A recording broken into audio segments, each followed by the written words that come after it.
I'm low. Hi. Hi, welcome to News and Nonsense. I'm a queer a queer Jampy, aka Auntie aka the Auntie of all aunties, and I'm here with. I'm Farrah, your resident Caribbean queen. And I'm Nana, aka the Black Fairy, aka Dark and Lovely. And welcome to News and Nonsense. What? You've just gone on mute. No, did not hear that. Kamala Harris talking. No. Oh, I just had an advert play. Welcome, guys, to News and Nonsense. We are here because the world is literally going to shit and to hell, and we thought we better bring you the news our way to help you sift through all the stuff. We're here to help you separate the wheat from the chaff, the sap from the crap, what you need to know from what you don't need to know. Whilst you're here, what should you do? No, we have a little feedback. For me? Yeah, a little. It's okay. Everybody in the chat, you guys know what you need to do on entry. Please hit the like button. And also, I will be dropping the link into our YouTube membership. Sign up to the membership as soon as we are back on the road to 200. A few more of you have been re up. So now we're on like a kind of 120. So, you know, maybe by the end of today's show, we could get to 150 and make it another Super Friday. Wouldn't that be special? That would be very damn special. Let's do a roll call. Who's in the chat? Okay, I'm scrolling to the top because you guys have really been chatting. Wow. We have Sora in the house. Cher is here. Yvonne White is here as well. Hello, guys. Scrolling down further. We have Sim Simmer in the house too. Wow, you guys were really chatting away, isn't it? It's Yvonne's birthday. In the house. It's Yvonne's birthday tomorrow. Oh, happy birthday for tomorrow. Happy birthday. You're on mute, Mark Farr. I said happy birthday. Happy birthday. There we go. Yes, that is everybody in the house so far. Come in and say hello. Hi. How you doing? Okay. Shall I take the first story? Shall I just get into it? Yeah, man. Let's go. So, guys, I don't know who watched it. The presidential debate. It happened. It's finally occurred. Donald Trump versus Kamala Harris. And I don't know if you guys watched it, what you lot thought. I know it drew a lot of attention. Harris has kind of been decided as the winner. She kind of had Trump flustered because she went for the jabs that she knew he would fall victim to and wouldn't be able to resist retaliating. So she sent him into a bit of a tizzy. However, I think he was a bit better than I expected. I thought he'd be worse in his delivery. I think he sounded more coherent than he does normally, even though he said lots of wild stuff. But again, what do you lot think? Who do you think won? And what do you think is going to happen? And yes, our American cousins and family in the chat, please put forth your thoughts. I didn't watch it all. I've only seen portions. Basically, I'll tell you what I did. Yeah. I watched, The Daily Show. Yeah, I love The Daily Show. So I watched The Daily Show's kind of like rundown of it because I thought, we won. And I think they really rehearsed with him because he wasn't as bad as he normally is. So I feel like they really rehearsed with him. He was still bad. Don't get me wrong. He was still bad, but he wasn't as bad. And he said some very wild things. I think it would be a tragedy if Kamala didn't win because she's a saner person than him. And, it was just funny because there were times where he'd say stuff like when he was like, they're eating the animals. Yeah. They're eating the pets. And she was like, and then later the guy was like, there is no evidence that there have been any animals lost or eaten. It's just crazy. She was giving all the facial expressions. All of them. Although I did watch it. I think I have seen all of it now in 3 parts. But yeah, I've watched the whole thing. And then I was watching, I didn't want to go to a liberal kind of summation of it all because what's the point in that? Really? So I actually went for a Black conservative page and they were going through it. And they actually had like a calling as well. And there was people who were from that town. Was it called Aurora or something? Yeah. Wherever he was naming the two towns, but what it was one of them. I think it was the one that began with an A. Called up and was like, "I'm telling you," and this was a black woman as well.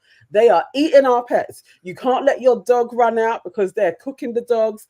Then there was also Haitian people in there, and I was like, but in Haiti, we always say people keep on stealing pets. Like, so they were surmising that actually this is probably True. like, in an area, it's being said there's probably a couple of people who are out there and maybe they're doing a bit of voodoo. So there may be some truth to it. There may be, but it may be a local fairy tale as well. Who knows? But they were more saying there's more legitimacy than the Democrats are making out. Like, he isn't just chatting pure shit.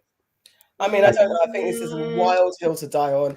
And you said you saw that on a anti-Democrat side. No, it actually wasn't. So they are conservative, but not necessarily Republican. Because I try to stay away from the political pundits because they just spew the same thing. So this but they're anti. They don't back Trump, or they don't back. And they don't back Kamala. Okay, so they're kind of like their own all thing. of the points going through what was said, and then open it up to the floor. What say ye to the YouTube community? And they were calling in and saying what they thought about it. But it was interesting because I hadn't heard anything backing. Actually, this is something that is about in our town. This is what we think is going on. I haven't seen. The only thing is, how do the residents know that they're eating it and cooking it? How do they know? If your dog goes missing, say like when you see posters around, and there's I'm missing my cat, I'm missing my dog. Your head don't go to someone's taking it to eat. Your head will go to it's been or something. So where's the evidence that they are actually cooking it? I think it's just some Haitian thing. I don't know. Guys in the chat, do you know, is this a stereotype that is leveled at Haitian people? Like, just it sounds like it. Well, Ronald's saying that he thinks that he's definitely lost the Haitian vote. I think every racial group has their stereotypical behavior that gets exaggerated and becomes the ghost in the room about this is what they're like. So I can believe that, as you said, there could be something that's traditional for rituals or religion or traditions, but it is also highly exaggerated. And the way that Donald Trump is saying it during a presidential debate about policies that's supposed to be legitimate, arguments that are supposed to be, yes, we know there's a bit of hyperbolic around it, but come on, to say that they're literally lock up your pets, save your pets, they're eating, it's as if to say there's a stream of Haitian zombies that are just going from door to door going, just eating everyone's pet. Like, the way it made it, him and JD Vance made it sound, was like, literally, your pet will be dragged off its leash if you see a Haitian, so go running. So that didn't work for me. It didn't land. It just and he said something else derogatory before that. I can't remember what he was saying, but it was wild. Like, eating the animals was the end of the sentence. Yeah. It's crazy. Go on. I'll read that. Tamara says it's dangerous to add fuel to this dumb rhetoric about Haitians when Africans, because they don't specify countries, are subjected to this too and worse. And how come it's Haitians all of a sudden? I thought, first of all, America doesn't like Haiti. No, I know that. I'm just saying that usually it's the Mexicans. Now they've pivoted. Now it's Haitians that are getting it in the neck. It's like they pick their immigrants to, every cycle. Yes. So now it's the Haitians. We're not hearing about the Mexican wall anymore, or the Mexicans.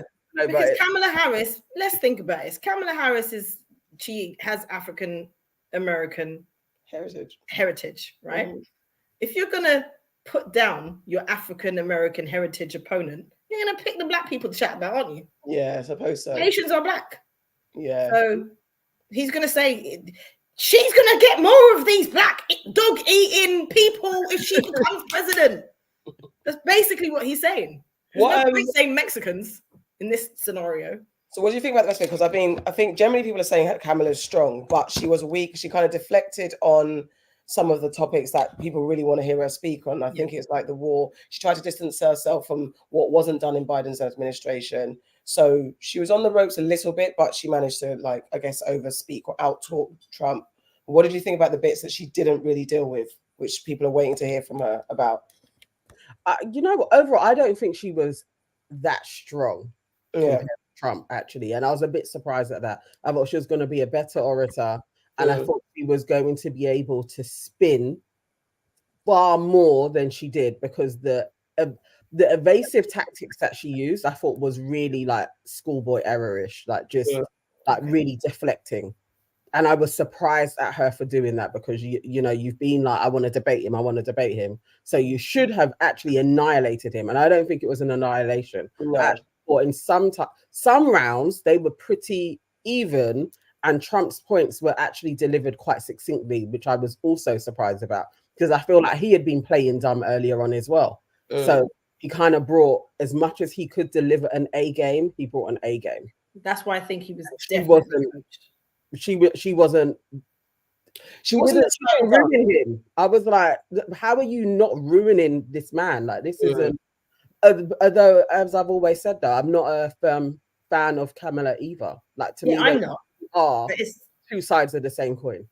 I'm not a firm fan on her. I haven't liked how she's been talking about Palestine, for one. For example, when the hostages, the latest hostages were killed in Palestine, she came out and basically was like, this is an atrocity, blah, blah, blah. The Hamas cannot rule over Palestine, right? She came out and said that. The same day or the next day, Israel bombed another refugee camp. And basically the bombs that they used, it left a crater and people were buried alive. No mention of this sort of thing. And they keep coming out, and every time anything happens on the other side, they report it with vim, but there's just nothing. It's just, all she said so far is they deserve the right to be able to, you know, rule themselves. But they're still going on with this rhetoric that the Hamas are the ones that are blocking everything. You know, Hamas said, have your hostages back in October,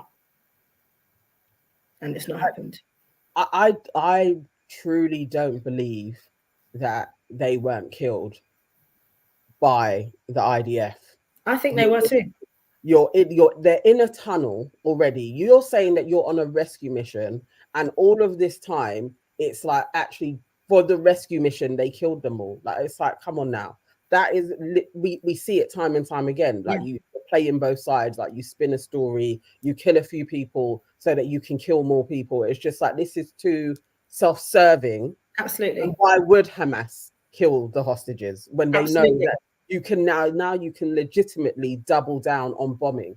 Like, come on, this isn't actually in their interest. No, it's not. They're using this as an excuse to land grab. They're using it as an excuse. They're talking about them. Sorry, I was just going to say, they're talking about them governing the border between Egypt and Palestine.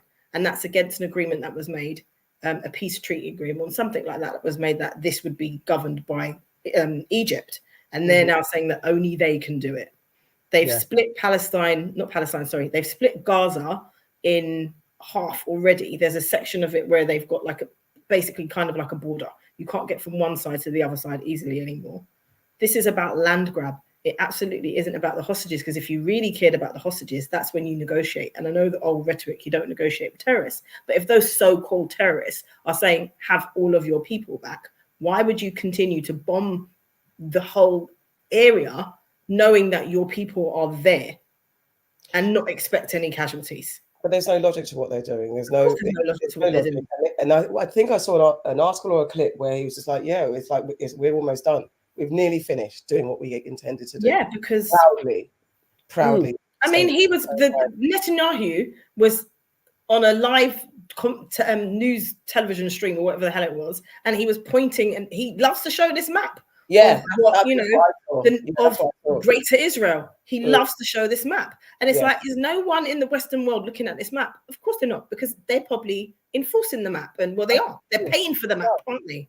They literally are. They are doing exactly that. And that's the thing where it's like, I know when we first spoke about this, there were so many Americans in the chat talking about, like, why do you have this stance on this? And it's Kamala, and it's our lives, and if Trump comes in, what is he going to do to us? But the thing is, the policies that America does affects the rest of the world. As we said. So we're all in this because America has Yeah. made this our business. That whoever comes in, they are our business as well. And the fact that definitely Kamala isn't absolutely firmly against what Israel is doing and is backing them and has continuously said Israel has the right to defend itself however it sees fit, and we will always support them, which is exactly the same as what the Republicans are saying. It's the same shit. How is America great? What has it been doing to the rest of the world to be in this position? And that's a point that we all have to be discussing, because they're offering the same solutions. Their foreign policies are almost exactly the same. Domestically, yes, there are some differences, but the people that they're killing are black and brown, and they have been doing this. So actually, for us to talk about things from a black perspective, we should be thinking about it in terms of the world and how it affects everybody. And those two candidates actually don't help any black or brown people around the world. And it's like that's a point. Like literally, just because she's black doesn't mean that we should be like we're gonna follow behind her just because she's a black woman. Yeah. To me, that makes no sense. The only candidate, and I don't know, I feel like that she gets no airtime. What's her name? Is it Elizabeth something? She's like an independent. Elizabeth Warren, or she got? Is she an independent? She wasn't, but maybe she is now. No, I don't know if it's Elizabeth Warren. I'm not sure if anyone in the chat knows who I'm talking about. Yeah, but it's just wild to me. Diana says, if America isn't great, why do people keep wanting to come here? I don't see anyone running to the UK or Canada. That's just folly. That's just so but also, America has positioned itself. I was having this conversation today about Hollywood and the status of it. America has positioned itself, it's branded itself as the world superpower. And there was a point when it did, I guess, run the world or was the leader in world decisions. So that's why it's not just America that's the country that everyone runs to. We also have a big immigration problem, in quotes. I don't see it as a problem, but in quotes, problem in the UK. It's Western world, but America is the biggest and has, I guess, the best name brand, the best branding. So it's not a downing on America itself, because I think that's one thing. Americans, it seems, are extremely patriotic, whether they're black, brown, or white.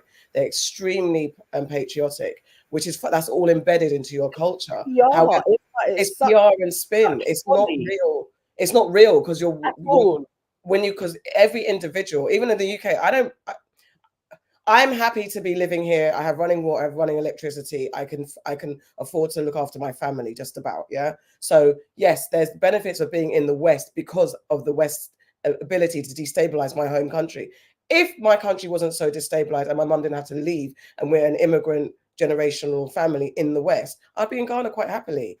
So there's a conversation to be had about really upholding the West land that you live in. I understand that Black Americans have a different relationship with the ground that you built up on the blood, sweat, and tears. I understand that, and I don't want to take away from that. But it is all PR and spin, and the world is run by evil white men. So to be patriotic for a land that actually is stolen anyway, to me, I do not understand it. I have no concept of how it can be like we are going to uphold a system that oppresses people on the ground and people around the world, and we are going to fight. We are going to really be voting for this system not to be destroyed. Like, when does the mindset change? When it actually is, we can actually change this world. If people actually stick together, we can change this. We don't have to be selecting these two evil powers, like which one is the of the two. We actually don't have to do that. It's people's choice that keeps that going. Correct. And this is exactly, we've recently had an election here as well, and we spoke about it on the main show, and all of us said exactly the same thing.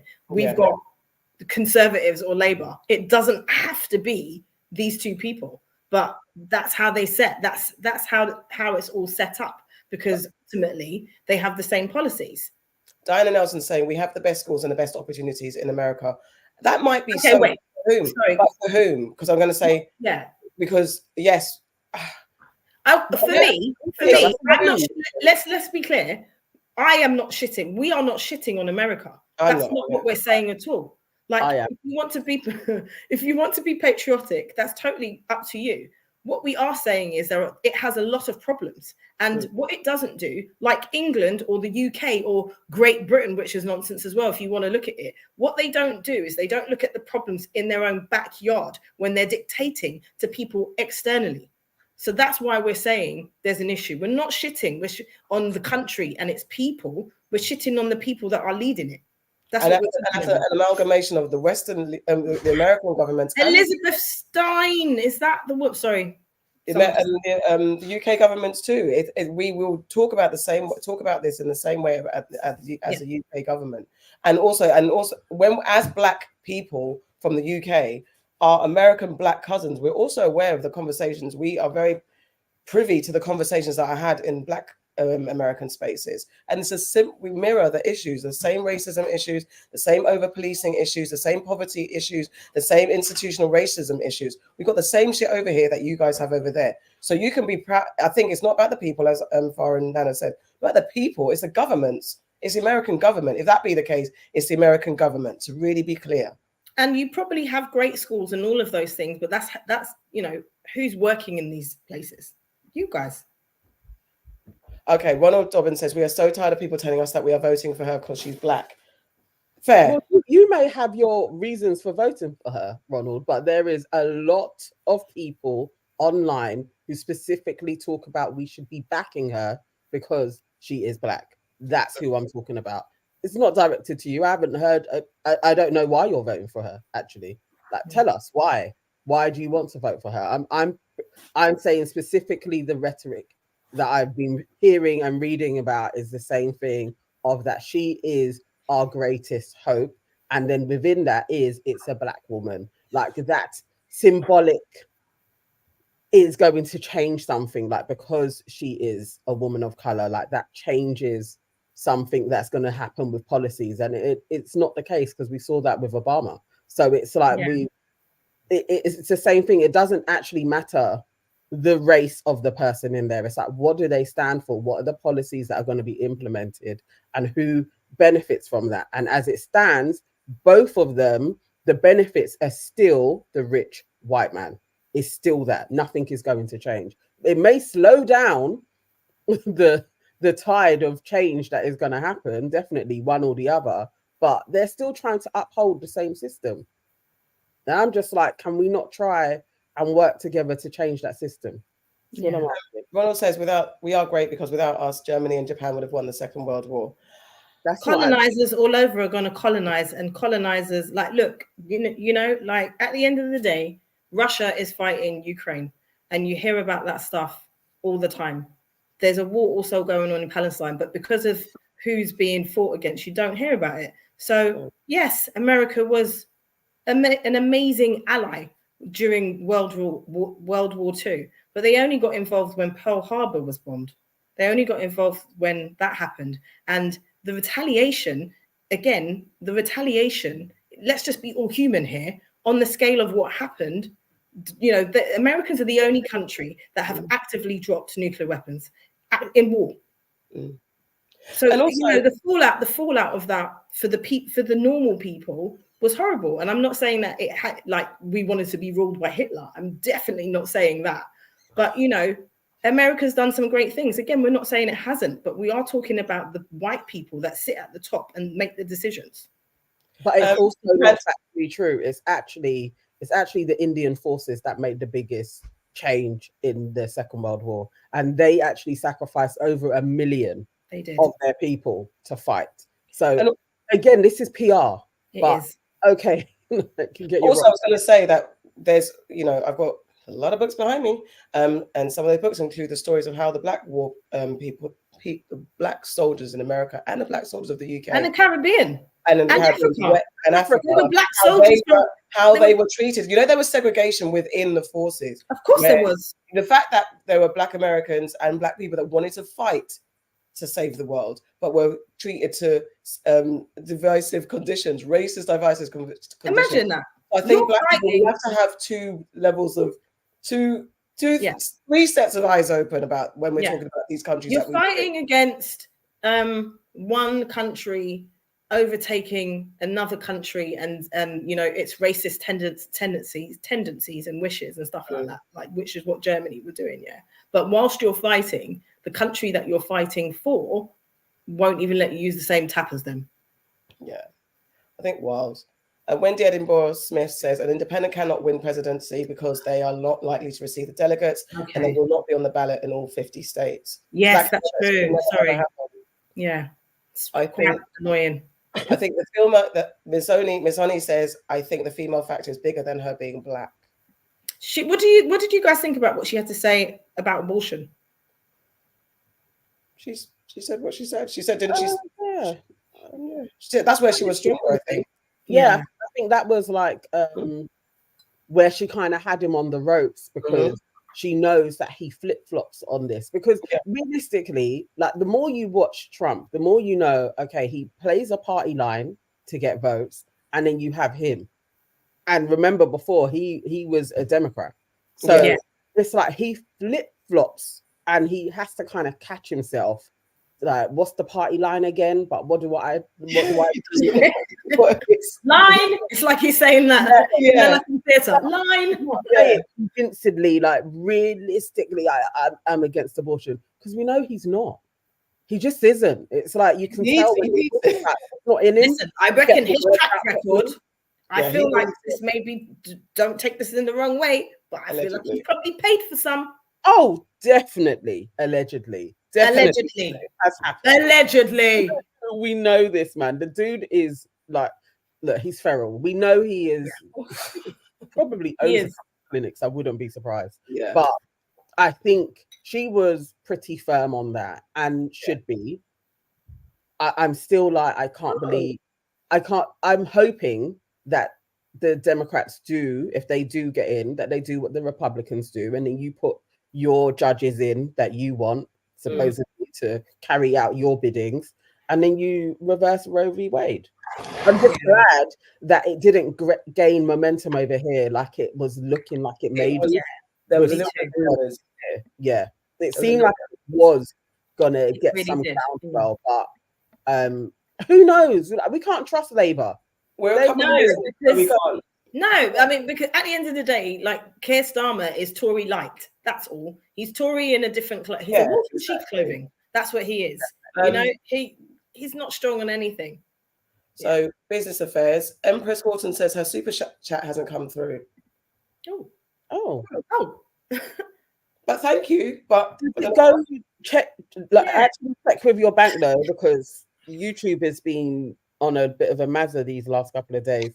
So just make sure that it hasn't come out of your bank account, because it definitely hasn't popped up for us. Okay, so what's that? News or nonsense? I think it's news, I guess. News. Simmer says, I don't understand patriotism. You didn't choose or have any influence on where you were born. So why be so determined to protect and prevent others entering a land? It's all a bit weird. That's you say that all the time. Yeah, the mind boggles as to how humanity has got into this state. I'm literally like, humans. How? Listen, I don't know. Because birds migrate. Like, lots of things, they go to different places, and it's us that have drawn lines, but it's about money, power, and all of that, isn't it? That's really. Listen, I don't even rep ends. I don't even care about ends. I'm from south, I'm from west, I'm from north, I'm from east. It's just like it's nothing to. We don't own. It's not. Let me fight about my land in Ghana. Let me argue about where I'm from, for real. Let us argue about our homes back home. I do believe that anybody who has been the victim of colonization, any race that has been the victim of colonization, is entitled to go to any place in the Western world. Yes, I firmly believe that, and should have claim reign in those places. A world passport. You should be able to go where the hell you want to. Yes, I even think all humans should have that. This to me, zero sense that the world is as it is, and it's exactly that. You are born in it. You just get it.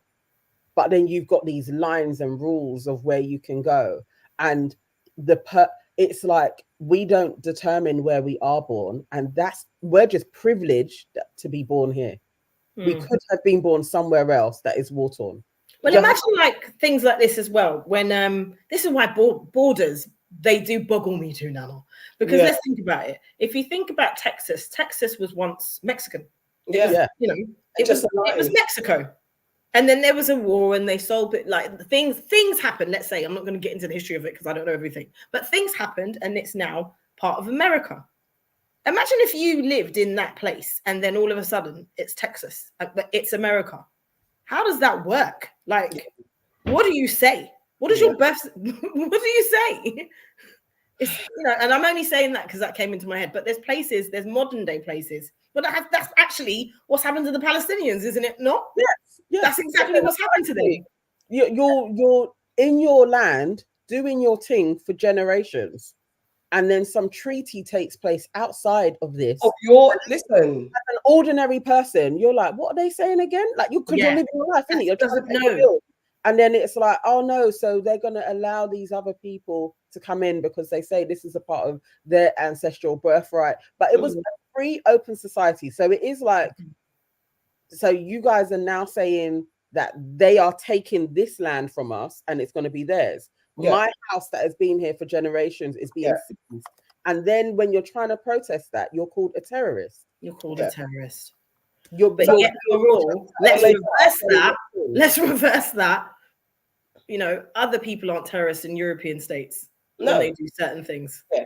And look at the Berlin Conference where they carved up Africa just for fun. Like, we're going to do this. Imagine you're in a whole Germany. How far from Africa?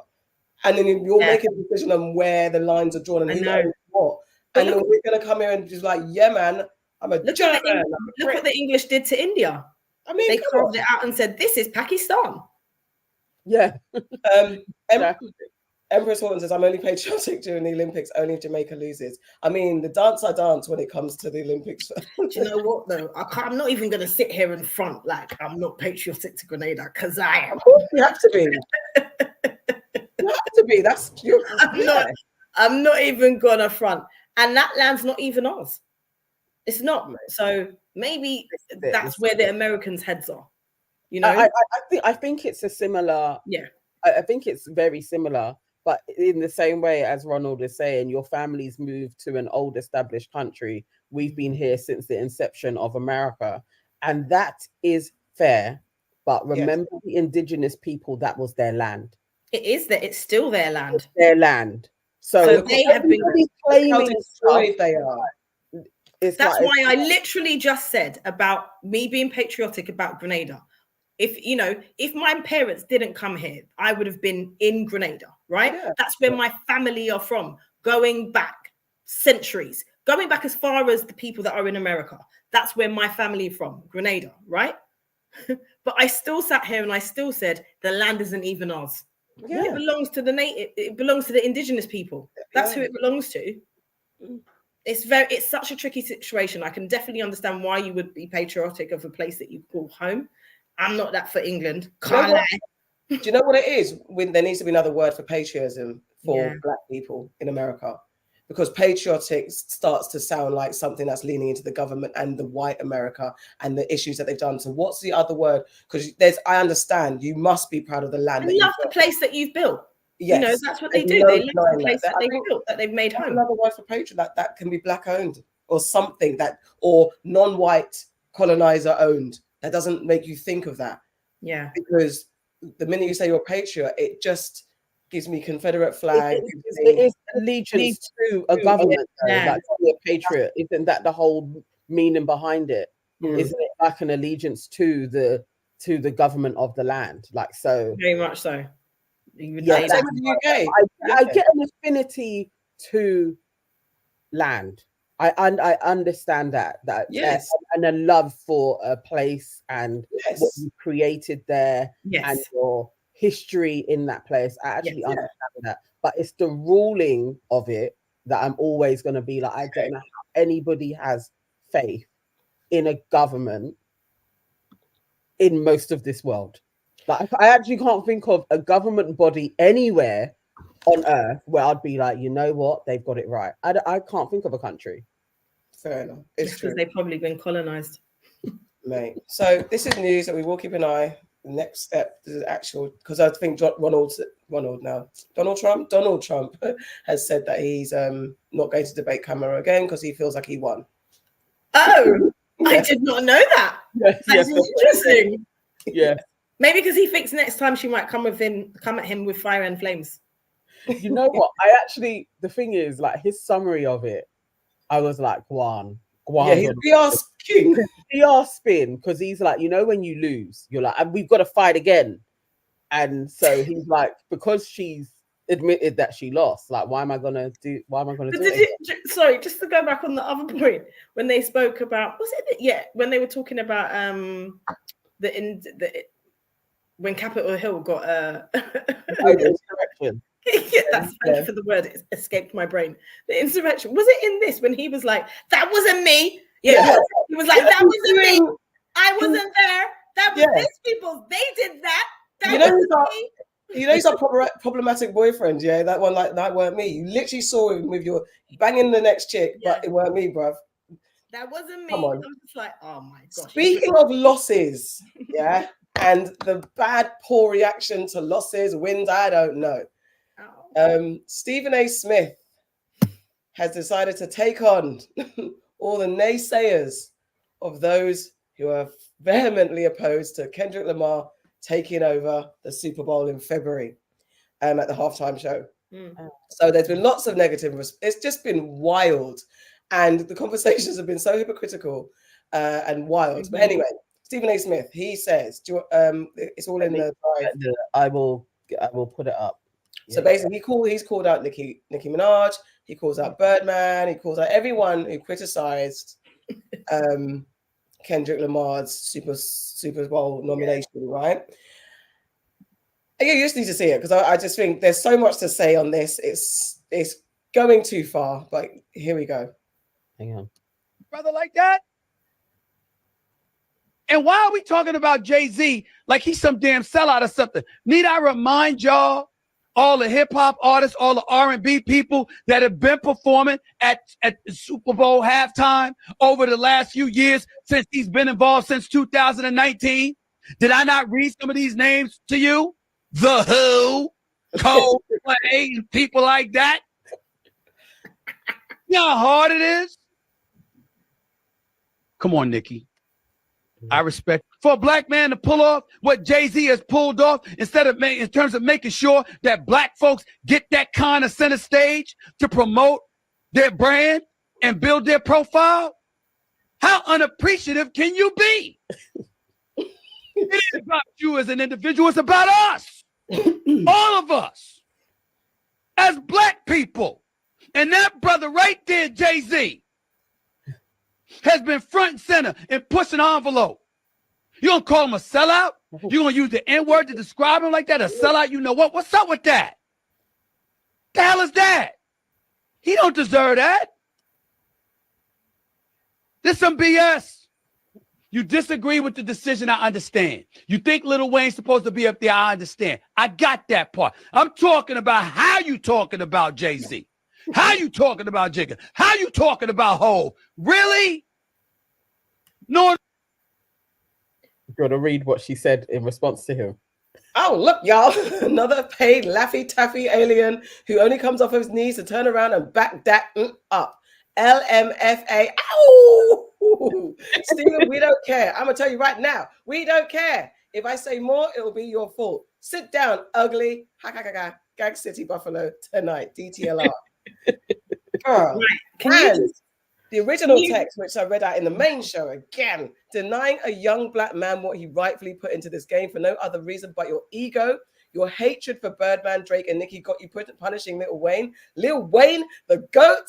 Nola, what's good? Eminem stood firm on having 50 Cent come out, a white man, shit sad, house N-word tings, but it's good for them. No loyalty. Well, then N-words will keep sunning you. DTLR, Gag City DC. Again, a long laugh.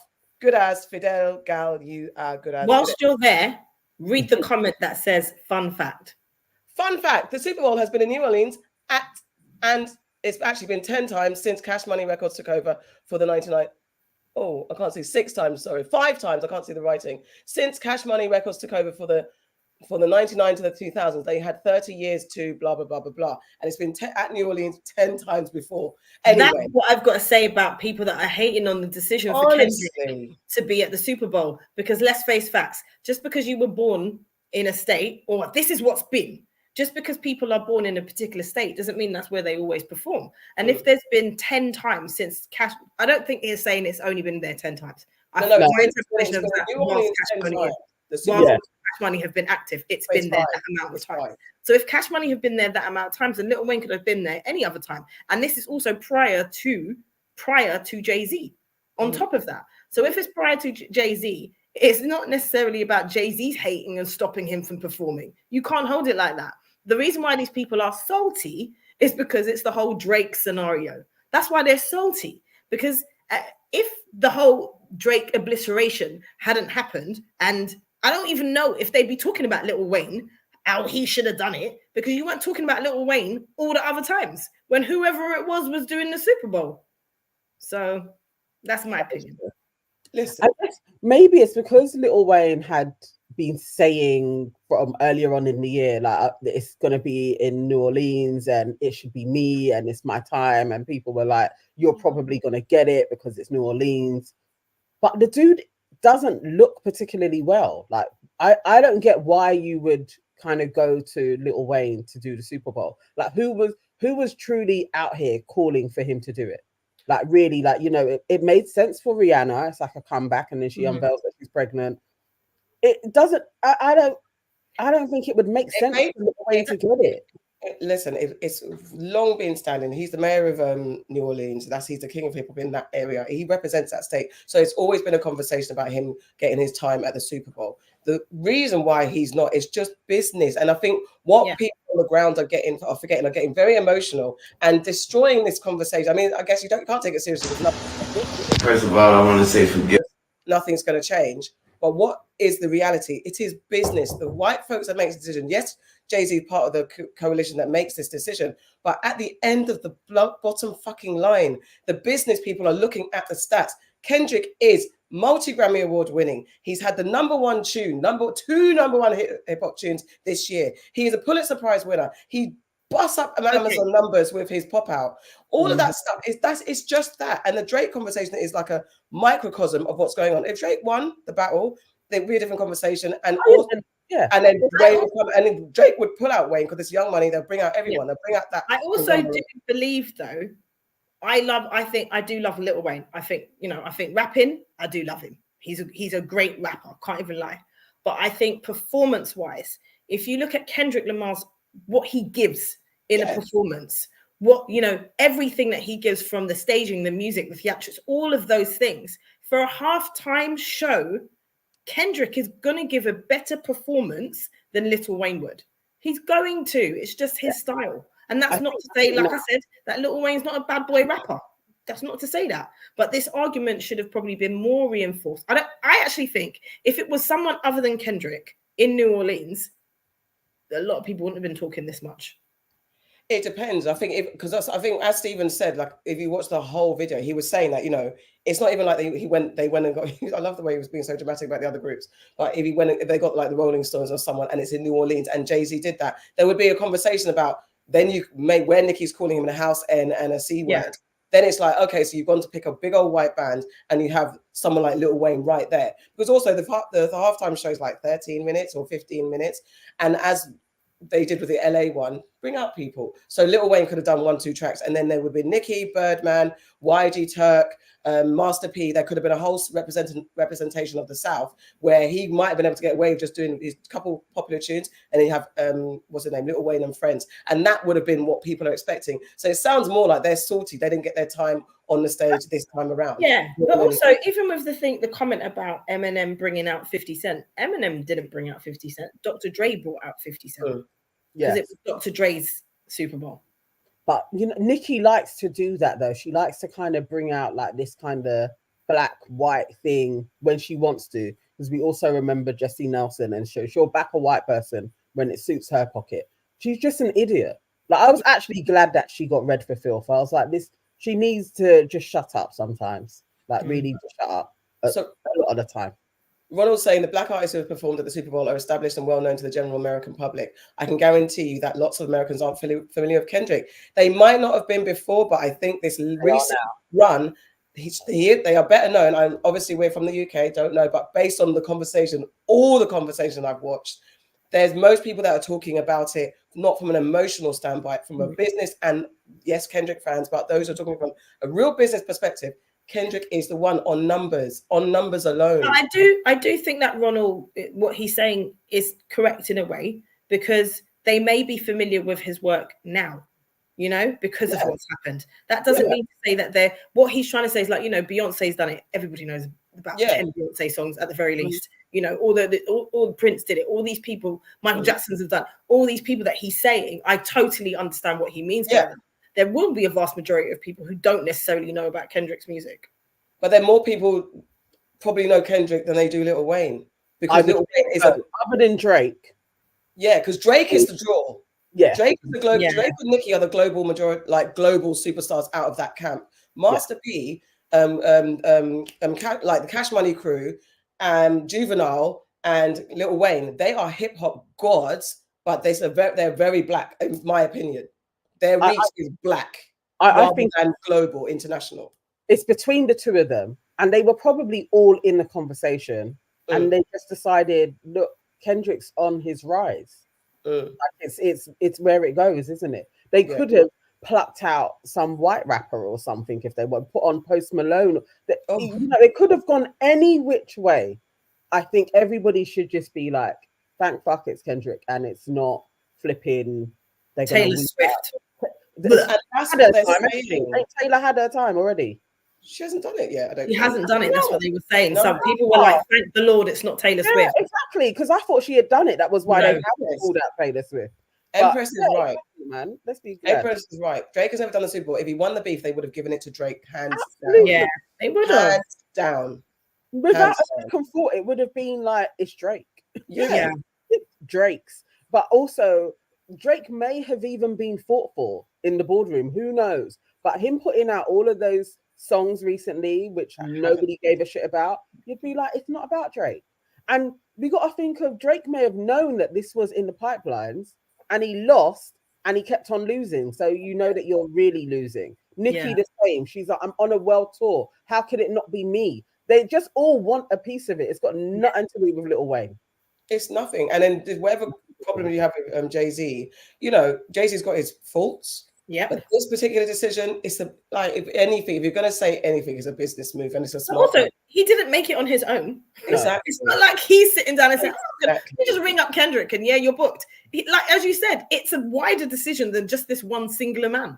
I've also heard, allegedly, this is a couple of the vloggers out there are saying it. Joe Budden said it as well, or alluded to it. But a couple of them are saying that Drake, with his wayward Willie, and who has a habit of sleeping with other man's women, he apparently lay down with the head of Twitter, Jack, the former owner of Twitter, his girlfriend, apparently, allegedly. And so and then I think Jack's got something to do with the NFL decision. And so there's another reason, like Drake has pissed some people off, specifically Jack. Jack Dorsey, he may have slept with his... allegedly, but more than one person has said it. More than one person in the vlogosphere has been saying that, mate. Wow. Simmer says they should have just done a Destiny's Child reunion done, but they're not reunionized yet. No. We have to wait for them to reunion before we get them reunion. You can't force it. All right, shall we just move to Lil Wayne's reaction? Yeah, go ahead. I'll put it up and then I'll reset it.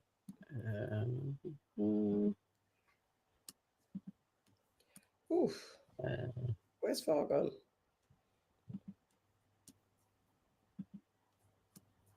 To get strength enough to do this without breaking. I must say thank you. I must say thank you to every voice, every opinion, all the care, all the love and the support out there.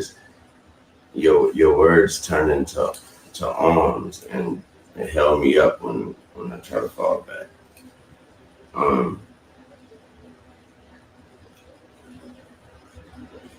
That hurt. Heard a lot. You know what I'm talking about? I heard a whole lot. I blame myself for not being mentally prepared for a letdown. And first of all, I'm really putting myself in that position like somebody told me that was my position. So I blame myself for that. But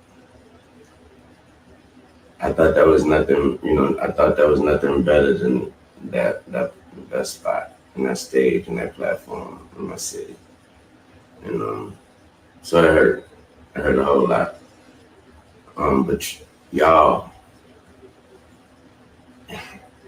are fucking amazing. It made me feel like shit not getting this opportunity. And when I felt like shit, you guys reminded me that I ain't shit without y'all. And that's an amazing reality. So, like I said, it broke me, and I'm just trying to put me back together. But my God, have you all helped me. Thanks to all my peers, my friends, my family, my homies on sports television, everybody repping me. I really appreciate that. I really do. I feel like I let all of y'all down by not getting that opportunity. But I'm working on me, and I'm working. So, thank you. It broke me. That makes sense. I'm just trying to put me back together. But that was sad to see. Because I can understand what, like, from his perspective, that makes sense, and it is sad because that's your city. Of course he wants to do it, of course he wants to do it, but it doesn't always mean that you're going to get picked. That man does not. He doesn't look well, and hopefully in all things, coincidentally, he may have thought he was going to get it. Maybe now he'll look at himself and be like, I've got to get healthy. I've got to get back out there. I've got to start delivering some good music, and the next opportunity may be mine. But he ain't well enough to do shit. The dude, you're doing you're kind of reaching out to the public. You sound high as hell and you look sick. How old is he? Only 42 or something. The dude looks like... The thing is, and also people are saying, the thing is, all the noise, we don't know what Kendrick's going to plan to do. But one thing we do know is that Kendrick's Lil Wayne's one of his favorite rappers. He literally, when Wayne was going to retire, Kendrick was rapping his bars saying, no, you can't. That's one of his favorite rappers. So Kendrick's got no beef with Wayne. But logistically and politically, Kendrick can't necessarily bring out Wayne because of Drake. Drake is Wayne's artist. I also think the other way around. Not necessarily Wayne, because of Drake, would do it. That's what I'm saying. So there's an element where that we don't know what's going to happen, because he could bring out other people. He could have, like I said, Master P. There's other people that he could bring out that won't be so techie and represent the South respectfully. But Wayne so they've long said that scissor up in a cup that lean is a problem for him. Whether I don't know, allegedly, and I don't know how far true it is. It's only a few months to go to kind of plan for a show like that. So it's big business. So I don't know if he's got time to get healthy. He said, what I'm hearing from him, he said, I let you down. I feel sorry for him feeling like that. Yeah. But then maybe it is, as I think Nana said, that take a look at yourself and where you're at and why have you missed this opportunity? Because there's no buzz about Wayne in the immediacy. He hasn't had recent tracks out. He's on a few tunes at the moment. He is. And his own kind of moment, that is will appeal to the businessmen again who don't know hip hop from their arse, are just looking at it as a business commodity and numbers. So at this point, they're not going to look at his numbers. And then Kendrick in comparison has got quite a clean reputation so far. So far, he's got no scandal. He's political. Black History Month. He's the perfect, in quotes, person for that timing. So Wayne, you got a few controversial conversations. We possibly forgiving you for the Black Lives Matter comment. Are we? I don't know. All that there's conversations about him being colorist. He's got some controversies around him. Plus, he's got an alleged problem with substances, and he doesn't seem completely healthy. This is not a candidate that the businessmen in suits are going to be like, yeah, man, let's go for him. Sima said, imagine if Kendrick brought out Drake and Wayne and they all sang They Not Like Us. I think that would be the dream. That would be the dream. He should do it. Although great. I had Kendrick's new song. I don't think that's gonna happen. Listen, Kendrick's about to burn it down and clean it up. Yes. Untitled Chapter is about he's on stuff at the watching moment. the party die. It's a bad boy melody. Boy. Like he's talking to things and he's been saying it. This is the journey that Kendrick's been on. So let's just see. Yeah. Actually, Coco was saying, yeah, colorists like Chris Brown. I think he does have a similar rep, actually. He has had that conversation, follow him. 100%. So, you know. Okay. Next story. Jones. Shall I do it? I was waiting for you, Farrah. Oh, I was You're just smiling, looking pretty. I was looking through stories and thinking which one I wanted to do. Well, get ready for the next one. You do the next one. I have, unless Nana does it now. Oh, you've got one? Which one do you want to go for? I was going to do the Grenfell report. Go on then. Have we learnt? Yeah. One that's that is super close to home for us and for all of us here. So the final report of Grenfell Tower inquiry, chaired by Sir Martin Morbrick, was released on the 5th of September and revealed extensive corporate and government failures behind the 2017 fire that claimed 72 lives. So I don't know if our American folk are aware of this, but there was a fire that took place on a housing estate in a tower block and in an area which it's like one side of the street is rich, the other side of the street is poor. And because they were investing in the side of the street that was rich, they decided to make this tower block look prettier. So they cladded it with stuff to make it look prettier, but the stuff that they used was highly flammable and shouldn't have been used. So a fire broke out in one of the flats, and basically before you knew it, it had engulfed the entire building. Now, how it's supposed to work in flats, in high-rise flats, is that the planning and the architecture of it is that it is contained to one area, but because the cladding was so flammable, when I think it was a cooker or something that exploded, it just basically lit up like a match. And 72 people died.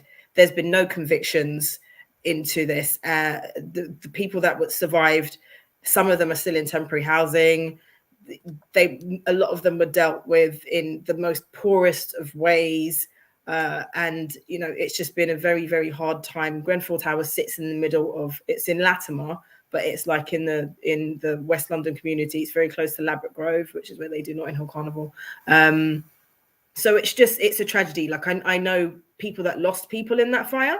I know people that survived in that fire. I used to live in a tower block myself, 5 minutes away from that block. So this is something that I've always seen throughout my life. And it's just incredibly sad that it's taken them this long for a start to finish this inquiry, and that nobody has been jailed for the 72 people that died due to negligence.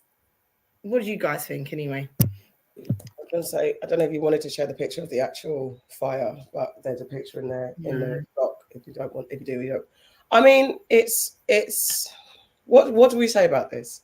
You know, I saw some like a news report about people, the people who've got survivor's remorse, who are still suffering from PTSD, and of course, because it's a working class community, they're not being dealt with respectfully. I think, I had it last week. I think I've got to find a picture. We had the guy that's one of the bosses of one of the companies that supplied the cladding, like not taking responsibility for what his company has done, and they're still cladding on how many buildings? Like, yeah. And they've made down a lot of cladding. I think it was, so although there is like the 2,000 buildings, I think it may have been like 700 different buildings independently are changing their cladding. And definitely in Swiss Cottage, it's still 10 years. It's still going on. They are still redoing the cladding because the actual materials that it takes to be fireproof are very expensive. Yeah. And so I understand the guy who had the business, who was providing it, being like, but the government had regulated us. So if I've got my thing, I found my product, it's a part of the building trade, and you tell me this is okay for you to sell in our country, I'm gonna sell it in it. This is my business. It's somebody in government needs to be held accountable for this. A committee that was providing these building laws, because in that time, so many new buildings went up. And it's like, it's all of that boom time, all of the policies that they were creating, like we're going to provide all of these homes and Britain is open for business and come and invest here. It's all of that is to blame, and that's why nobody's being punished. Yeah. Sorry, just one thing to add: the people that the manufacturers and the companies that were behind these things, they have gone on since to make millions. They're racking in the dough when people are still living in temporary accommodation. It's just disgusting. So they're saying that the final report will be in September. Possible charges that are being considered include corporate manslaughter, gross negligence manslaughter, and health and safety violations. However, trials are not expected to start until 2027 at the earliest, and it's only then that families can start civil cases. This is why people don't, like, when you feel like, why don't you just sue and just get what's yours? This is how people just end up just not bothering, and then they're never fully compensated. And I know you can't fighting all their lives. Yeah, you can't replace lost lives of money, but there's something, because there are a bunch of them who are displaced physically, mentally. You know what I mean? It's like the other thing is as well, these rich people that own these. Yes, you see what? Sorry, Yvonne White, you're absolutely correct. She says, "Loom at the fire in." Look, I think she means. So there was a fire in Dagenham a few weeks ago, and it literally the same sort of thing happened. And the tenants complained to resident services, and they weren't listened to. And this is exactly the same thing that happened at Grenfell. They don't, there was the whole residents association for Grenfell kept complaining, kept saying it wasn't safe, kept talking about fire exits, kept talking about all of these different things that there was a problem with the building, and they weren't listened to at all. And the reason why they weren't listened to is because of money. At the end of the day, no one cares. If you're in social housing, you're supposed to be just happy you got somewhere to live. You shouldn't expect it to be, well maintained and safe. Yeah, it's just. I wanted to go back to what you said, Nana, about the guy saying that if the government regulates them, shouldn't you do tests on your stuff, your product? Like, I don't understand. I understand that the government says it's okay, but how come he doesn't know that his stuff is like highly flammable and dangerous? Yeah, they probably do, but they're thinking within like the structure of a flat. So the problem with Grenfell was there were so many different electrical issues, and then the sprinkler system was also not effective either. So there's loads of different things that was going wrong. It wasn't just part of the building trade. Maybe like, okay, so our cladding ain't the best, but remember the sprinkler systems inside would probably navigate all of those bits. And then the door systems and the heavy doors and the fire retardant doors. So you're all when they're making everybody's competent in a way. When they're doing their risk assessments to get past these things, and I was just going to say the same thing, Nana. It's exactly that. So they're thinking that there is a layer there are this many layers between the flammable substance, right? Yeah. It is at this grade. Like, in order for it to get there, it has to do this. And there's this caveat. When you're like a risk assessment, like I said, you're looking at how do you mitigate this? Okay, well, there's a sprinkler system.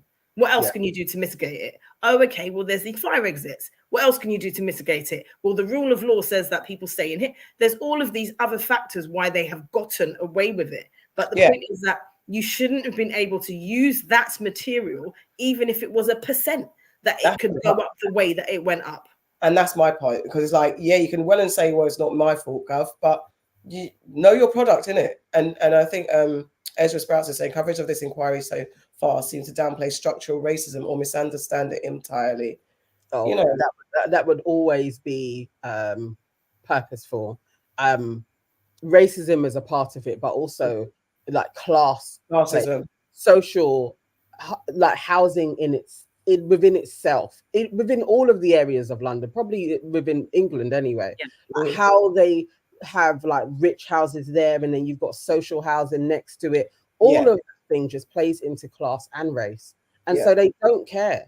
they are going to do the bare minimum to look after you. And also what comes to mind is, remember afterwards when they were housing people, normal folks on the ground had no sympathy for the survivors. They were like, why should they be placed within Kensington and Chelsea? Yeah. Why should they be placed in houses that are like 500,000? Like, they should be placed back in social housing out of the area. Folks, normal folks were petitioning against them being housed. It's so disgusting how humans will treat each other. Like, just like they don't deserve to be in a good. They're a human being like you. Like, literally, it's the mind boggles. But obviously, in the council, they will treat people in the same way. It will be like, this is a block. Yes, everybody's complaining enough for them to have a blog on their complaints. It was that bad. Yeah. And still nobody gets punished. No. Yeah. Did anybody even really lose a job? No, because as Simpson says, sounds like they know who's culpable and were stretching out any action, waiting for the real culprits to die. So no justice is served. And that's what happens. You are absolutely correct. Because I was going to say that these companies are rich enough to keep putting it off and making it go back to court and adding, you know, all of these things. They're rich enough to do that. And the people who are suffering are not. Yeah, we call it institutional racism here in the UK too, Miss Honey. It's it's institutional racism. Back to our first conversation. This is why I can't rep red, white, and blue. It's just there's classes. There's a classist structure as well in working class people being in social housing, and lots of middle to upper class people being like, they think that social housing is free, and you deserve whatever you get because you've been handed a flat. Like, you don't pay rent every month or week to be there. Like, it's not handed to you. That's like, what I mean when they say we should be happy that we've got somewhere to live. Yeah, just about. Like, the social housing in this country is so poor. Like, I'm not saying it isn't anywhere else, but I'm saying from my experience and from what we know from looking at our friends and our families and reading stuff, like, it's so poor. My only experience was I lived in a house that had considerable mold, like, you know, for years. And I complained about it for years. They moved me out twice. They fully decanted me and put me back, but hadn't fixed it. All they did was do superficial stuff. This messed with my health. It messed with, like, you know, they just don't care. They knew what the problem was. Yeah. And it's just, I should be happy that I have somewhere to live. Basically. I should be happy that my rent is a fraction of the cost of what someone else's rent is. But let's be clear. Some of the social housing rent is still what someone would pay for a mortgage. It's not cheap everywhere. It's not cheap everywhere. And as Yvonne said, like, they offered a man who lost his wife and 2 children a property in another high rise on their 15th floor. Imagine you, like, where's your sense of care? PTSD. Like, imagine that. That's disgusting. The way they don't care, the way they have treated these survivors. Yeah. Like, they set the fire themselves. Exactly. Like, they are the problem. Yeah. That you survive this, you are the problem. I mean, even the number compared to at the time, how many people was like, I know somebody lived there. There may have been lots of different types of families living in there. I even think the 72 is, they downplayed everything. I have always thought that, Nana. I have always, from the very beginning, looking at the, you know, how many people are in that building, how many flats are in that building, how many people live in that building. Just like, to say it was 72, I have never believed that number. Yeah, it's a bit of a stretch, because that and it was no. The way that place was gutted, that, like, how convenient that only 70 people. Nah, I don't believe it either. What I'd like to know is as well, is it 72 people that are registered as living there? I feel so. I think that's what they went on. 72 that were registered, like, council tenants. Yeah, I'm sure. Exactly what I think. And I'm sure they tried to use a little bit of racism in that as well, and the immigrant thing, like, you know, undocumented people that probably, do you know what I mean? They tried to have that spin and rhetoric. I heard that come through when the news, when it was happening in real time. They tried to kind of spin it into, all those who aren't registered, they were undocumented immigrants and stuff like that. High populations of immigrants living in this high-rise building. And then, again, alluding to that, it's their fault. Yes. Yeah. Yeah. Yes, definitely Kojo Tenabo. Yes. He does an amazing, Kojo Housing does an amazing job. He's amazing. A Labour MP was shamed last week for the property he rented out. I missed that story. Oh, I must me too. I didn't see that. Sorry? Added to the enemy list. Yeah, we need to find that one. Yeah, we definitely need to find that guy and talk about him. But yeah, Yeah. his Kwazu's his Kojo, sorry, his page is amazing, and the stuff that he does highlighting social housing and the disrepair of it is And just brilliant. It's wild what he finds. Like, It's you know, insane. that it's wild what people are living in. Crazy. Like, It's yeah. crazy. And how they're expecting people to just. I saw one where this woman, she had mold on every inch of her house. Yeah. Every single inch. There's ones where you go in and this woman didn't have a toilet. They took the toilet out, and it was just basically the hole in the floor. And she'd been living like that for months, and she'd been telling them about it. But this is what they do. I remember my toilet broke once, and they were like, "Oh, you can use a bucket to flush it." Yeah. Listen, they'll tell you some wild things, and meanwhile they would never. Anyway, all right. So that's a very big news story, and we will keep an eye on that. I want to move on to the 20-year-old and his two brothers who have been charged with killing Cher Maximin at Carnival. And because this ties in with Idris Elba attending Keir Starmer's knife crime summit. And what we are going to do. You're sharing the whole folder.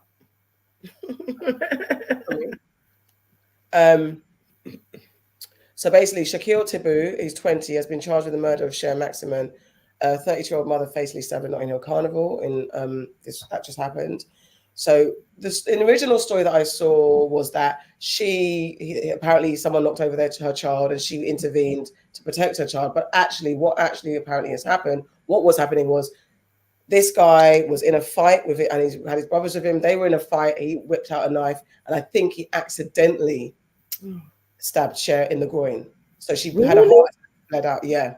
That's actually what happened. It wasn't that she intervened. She knows what she did. She was trying to break it up. So she saw the fight happening, and she was doing savior, trying to break up the fight.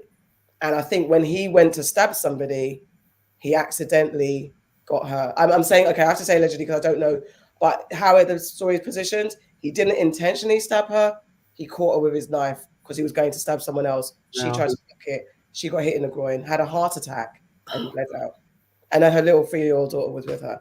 Now, his brothers, Sheldon, who's 24, and Shaim, who's 21, face related charges. So maybe they'll be on a map. It's just, and the case is set for trial in February 2025. God. I've got so many feelings about this. It's so sad on so many levels. Because the thing is, when you see nephews acting up, I know when I see nephews acting up on the street, I'll say to them, come on now, guys. Yes. Don't do that, right? You do. You say that, don't you? And you know, she might have been just like, "This is not the time or the place." Like, let's be. You know, she could have just been doing that. Sunday, I can only imagine being there, and you see when the boys are squaring up. She probably didn't even notice the knife was even involved in any way, shape. You're just like, you can see me with my kid. Yeah. I can de-escalate this. Yeah. And that's all you'd be thinking. It's the Sunday. Yeah. You guys just make sure that you all get home and you don't get arrested. Yeah. Like, go about your business. Talk.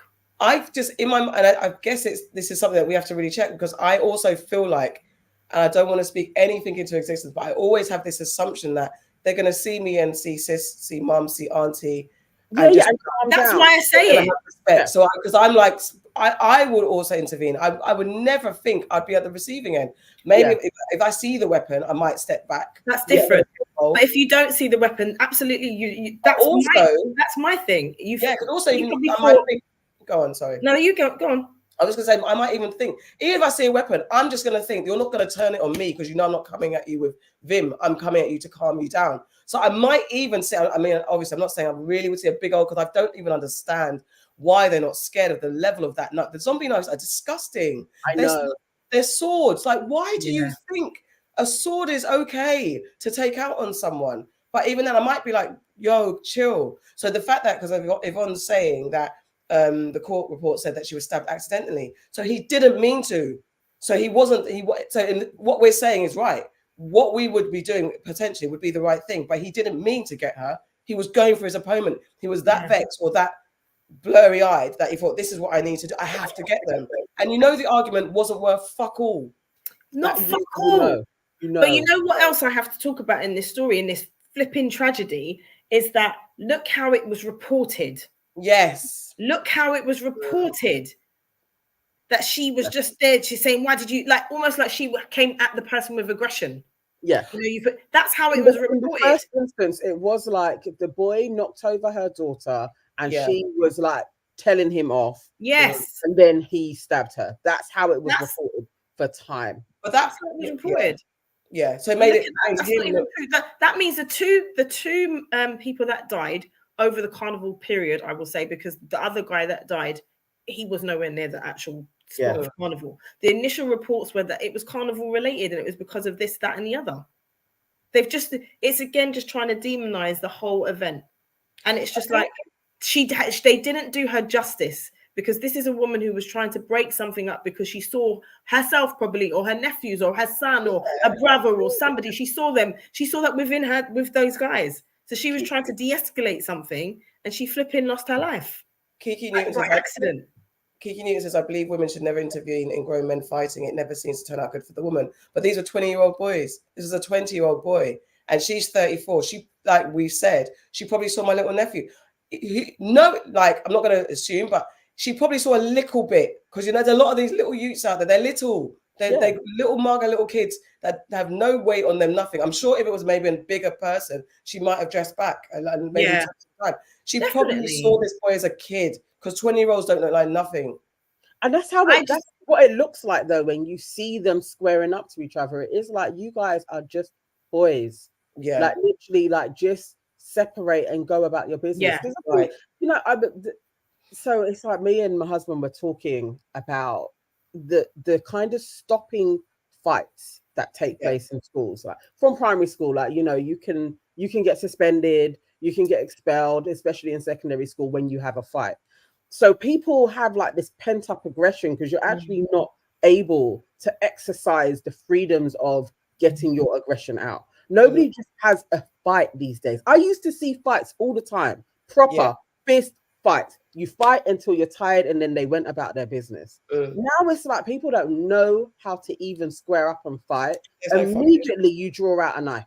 Yeah, you can't take a punch. No, you don't have to slap someone. It's like or if someone punches you can't punch back. Yeah. Just have a fight. It's like you don't seem to see that, but back in the day in carnival, you did see more, and then you saw the prevalence of people getting stabbed and shot. And it's like, why can't we? They're boys. I would totally do a similar thing. You'd just be like, just go about your business. Like, really, you'd think all that was probably going to happen is they're going to get arrested. That's probably what she was trying to prevent, because the police are absolutely everywhere. Listen, I know that when I see a group of boys and they're either smoking somewhere they shouldn't be smoking, or they're squaring up to one another, I have most definitely said, come on now, guys, come on now. I've definitely said that. And the reason for it is de-escalate the situation, but also I don't want you to get nicked. And I've said it to them before. I don't want you not to get nicked. Same, because I think on the Monday, Monday, when we went to when we on our way to Rampage, and we saw this little you, probably 16, 17, 18, I don't know. But he was smoking, and the police pulled him over. So I stopped and I waited till the whole thing finished, and the police kept looking. And they, when police feel like they're going to look, they look like they're going to be aggressive. But when they see people watching, and especially when it's a black woman or someone that looks like older black generation people, they then start to fix up and take their time with what they're about to do. So then I stood there for the whole time, because a little idiot boy, he had a zoo, so he had a little bit of a draw. So he got away with a warning. But they kept him, they took his stuff, and that was it. They sent him on his way. I will stay wherever I can. I stay and I watch and I make sure that they're okay, because that's to us, we see them as kin. We see them as family. That's I think maybe there's a conversation to be had, because also it's that moment of anger that you didn't even think, because yes, it was an accident, but you still took out the zombie knife. When a woman is telling, like, even when we talk about rape, upbringing, morals, respect, what's lost and what's not in today's modern age, even because there is that thing where we assume, like I said, we assume that you're going to see me and respect me because I'm your mum, I'm your sister, I'm your aunt. So you're not even going to want to show bad behavior in front of me, because you don't want to be embarrassed. Shame has gone. Embarrassment has gone. Respect has gone. But that's 3 sons. Yes, gone. Probably going to be doing time. Four families. Oh Four my families 4 families have destroyed. been destroyed. A little girl's lost That her little mum. girl, she's lost her mum. Because of what argument? What could it have been? Yeah. Man stepped on your shoe? Man owes you a couple of money for drugs? What is it? It's just because he looked at you funny? What is it? It probably has nothing to do with any of them involved in it. There's Probably another thing. everybody else's beef. Like, Yeah. you know, this is folly, and that's going to be 3 people locked up. Everyone says Same family. there's been a rise in shootings recently, and it's getting scary. The shootings go cyclical in the UK because we don't have access. We're not allowed guns in this country. However, people can still access guns, despite what people seem to think that we go around with our swords and stabbing. Listen, I've got members of the family who very close to me who've been shot multiple times, and I'm not saying that as like a badge of honor, but I'm just saying that it's closer than you think in this country. It's definitely closer than you think, and she's absolutely right. Like in the same area. In the last, I mean, we spoke about the family function that happened in what we call Teletubby Park in Ladbroke Grove as well. That happened maybe just a few weeks before Carnival because we are they going to cancel it? Someone, a youth shot another youth in broad daylight at a family function. This stuff happens, and it's just what I don't understand the value of life and why they don't get the value of life. That's the part that's really upsetting. I don't know. I don't think I've spoken to someone who's so directly on road. I've spoken to more people who felt fearful and felt like they had to carry something on them. But I don't know what that is. And not that I'd love to. The word love is wrong, but I would like to speak to those. How do they feel post situation when they've done what they've done? How do they feel? What is going through their minds that you've sat there and you thought, and it's not just about drugs. It's not just about gangs. Sometimes it's just literally, this man pissed me off in whatever capacity.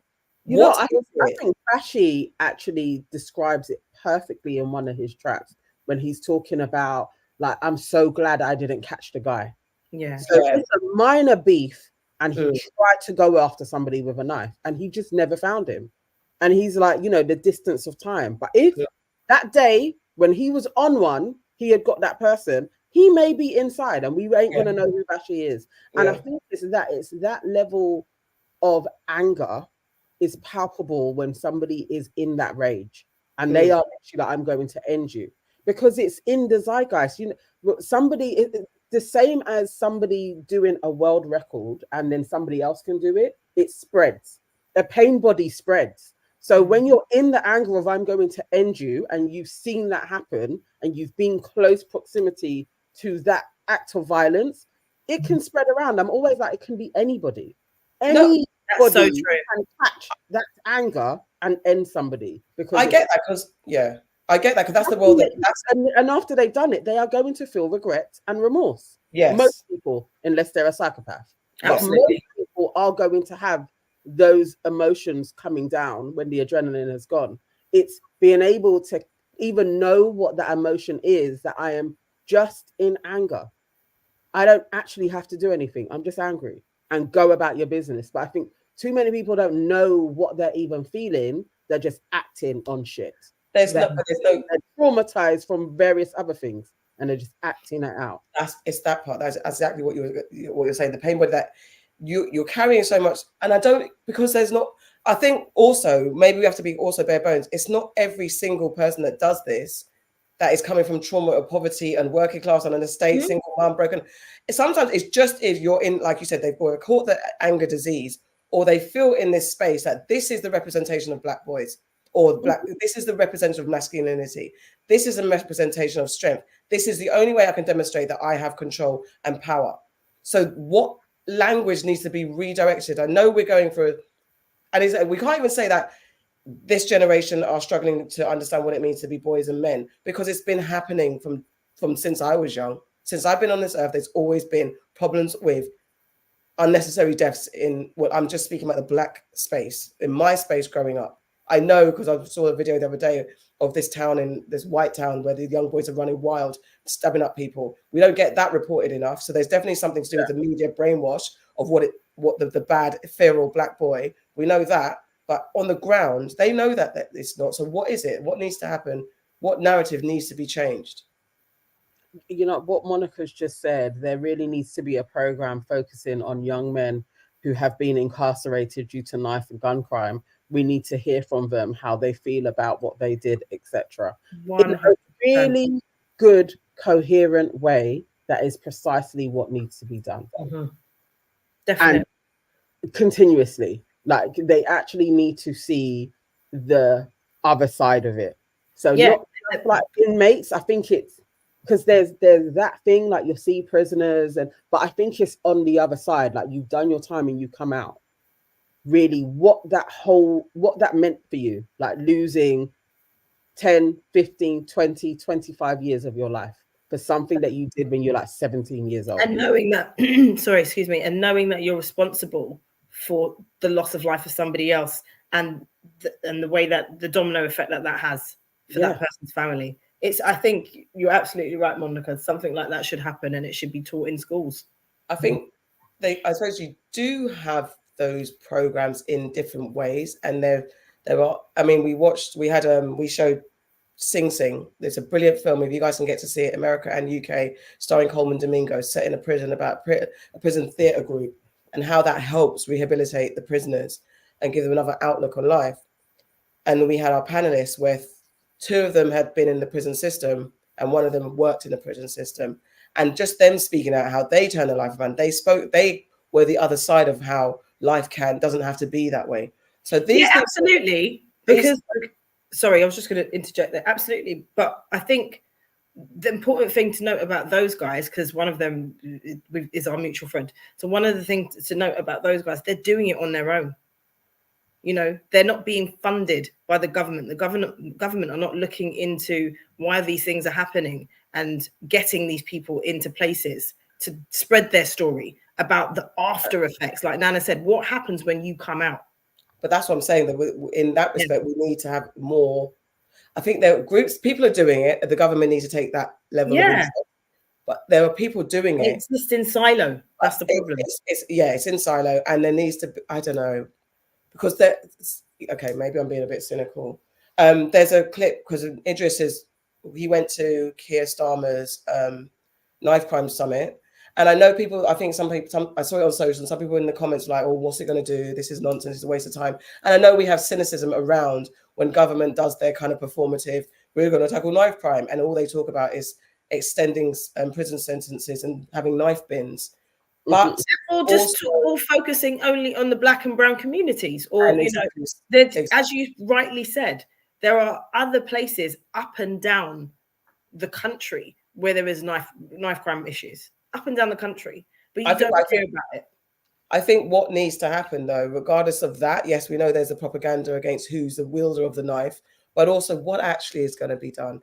I think Idris, and like I said, there was some criticism, but then I'm also like, well, we do kind of sometimes expect our celebrities to take the initiative and do something, get involved. And I don't know. There's a little clip of him saying, "Is it on the doc?" It's in the folder, and it is the one that says Idris Elba clip. Okay, He was at the Houses of Parliament with at the Keir Starmer Knife Crime Summit. I wanted to see what he actually what this initiative was about. What are they trying to do? Before your sitting government and everything. Let me line up.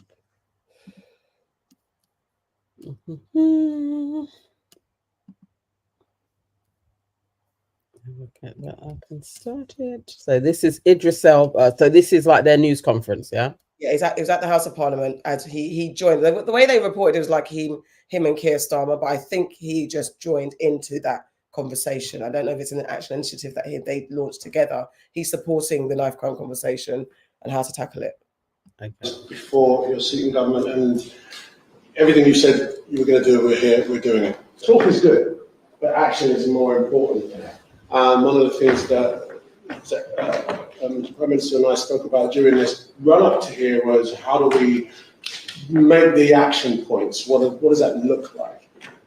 It felt that we needed the coalition. We needed joined up thinking. We needed so many different perspectives, parents' perspectives, youth workers' perspectives, charity organisations, governance, policing. We need all of these perspectives to sit around the table and think about this. We aren't going to end knife crime. We can't.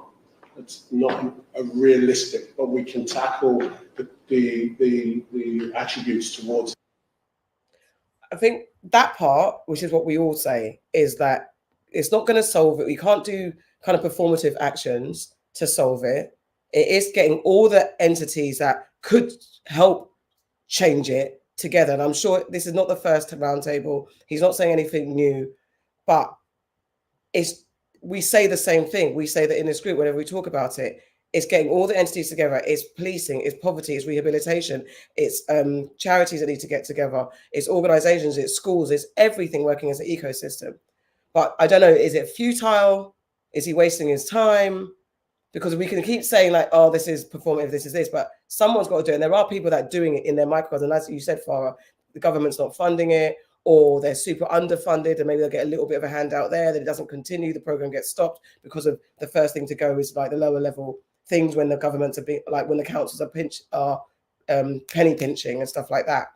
So what do you guys think about these things? I think so it's like, yes, you have those ground level things, but what I really wanted him to go into is, okay, what policies are you going to implement in terms of these knives actually not being able to make it into this country?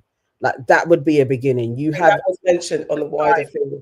That needs to be like top. That like those are the things. It's like, what's the policies? Because we can do more youth centers. You can have more youth initiatives. You can do things in prisons. They're all there. But then when the government changes, they usually get removed. Yeah. Like literally, that's what get cut. I wasn't really interested in that initiative, and then it goes. So you have it for 4 years. That's all well and good for those inmates at that time. But actually, like the access, we can't get everything here. It's like there are things that are banned. Why are Rambo knives? Why can you go online and purchase one? Why is it something that is able to be purchased? It's those types of things. It's like cutting that, policies that way, what people have access to. It's not about stop and search. And then you go into, let's talk about community levels, how we shape things. When are these kids, when are they getting groomed? When is it happening? A lot of it happens in schools, in secondary schools. What's the schooling systems that this thrives in? Lots of them are academies. What's wrong with academies? Peer learning with your peers.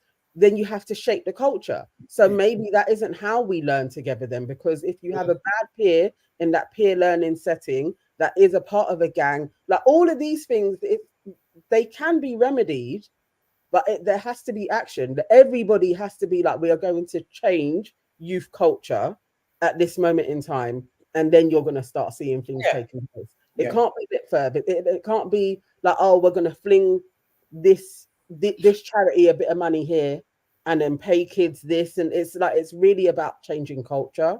100%.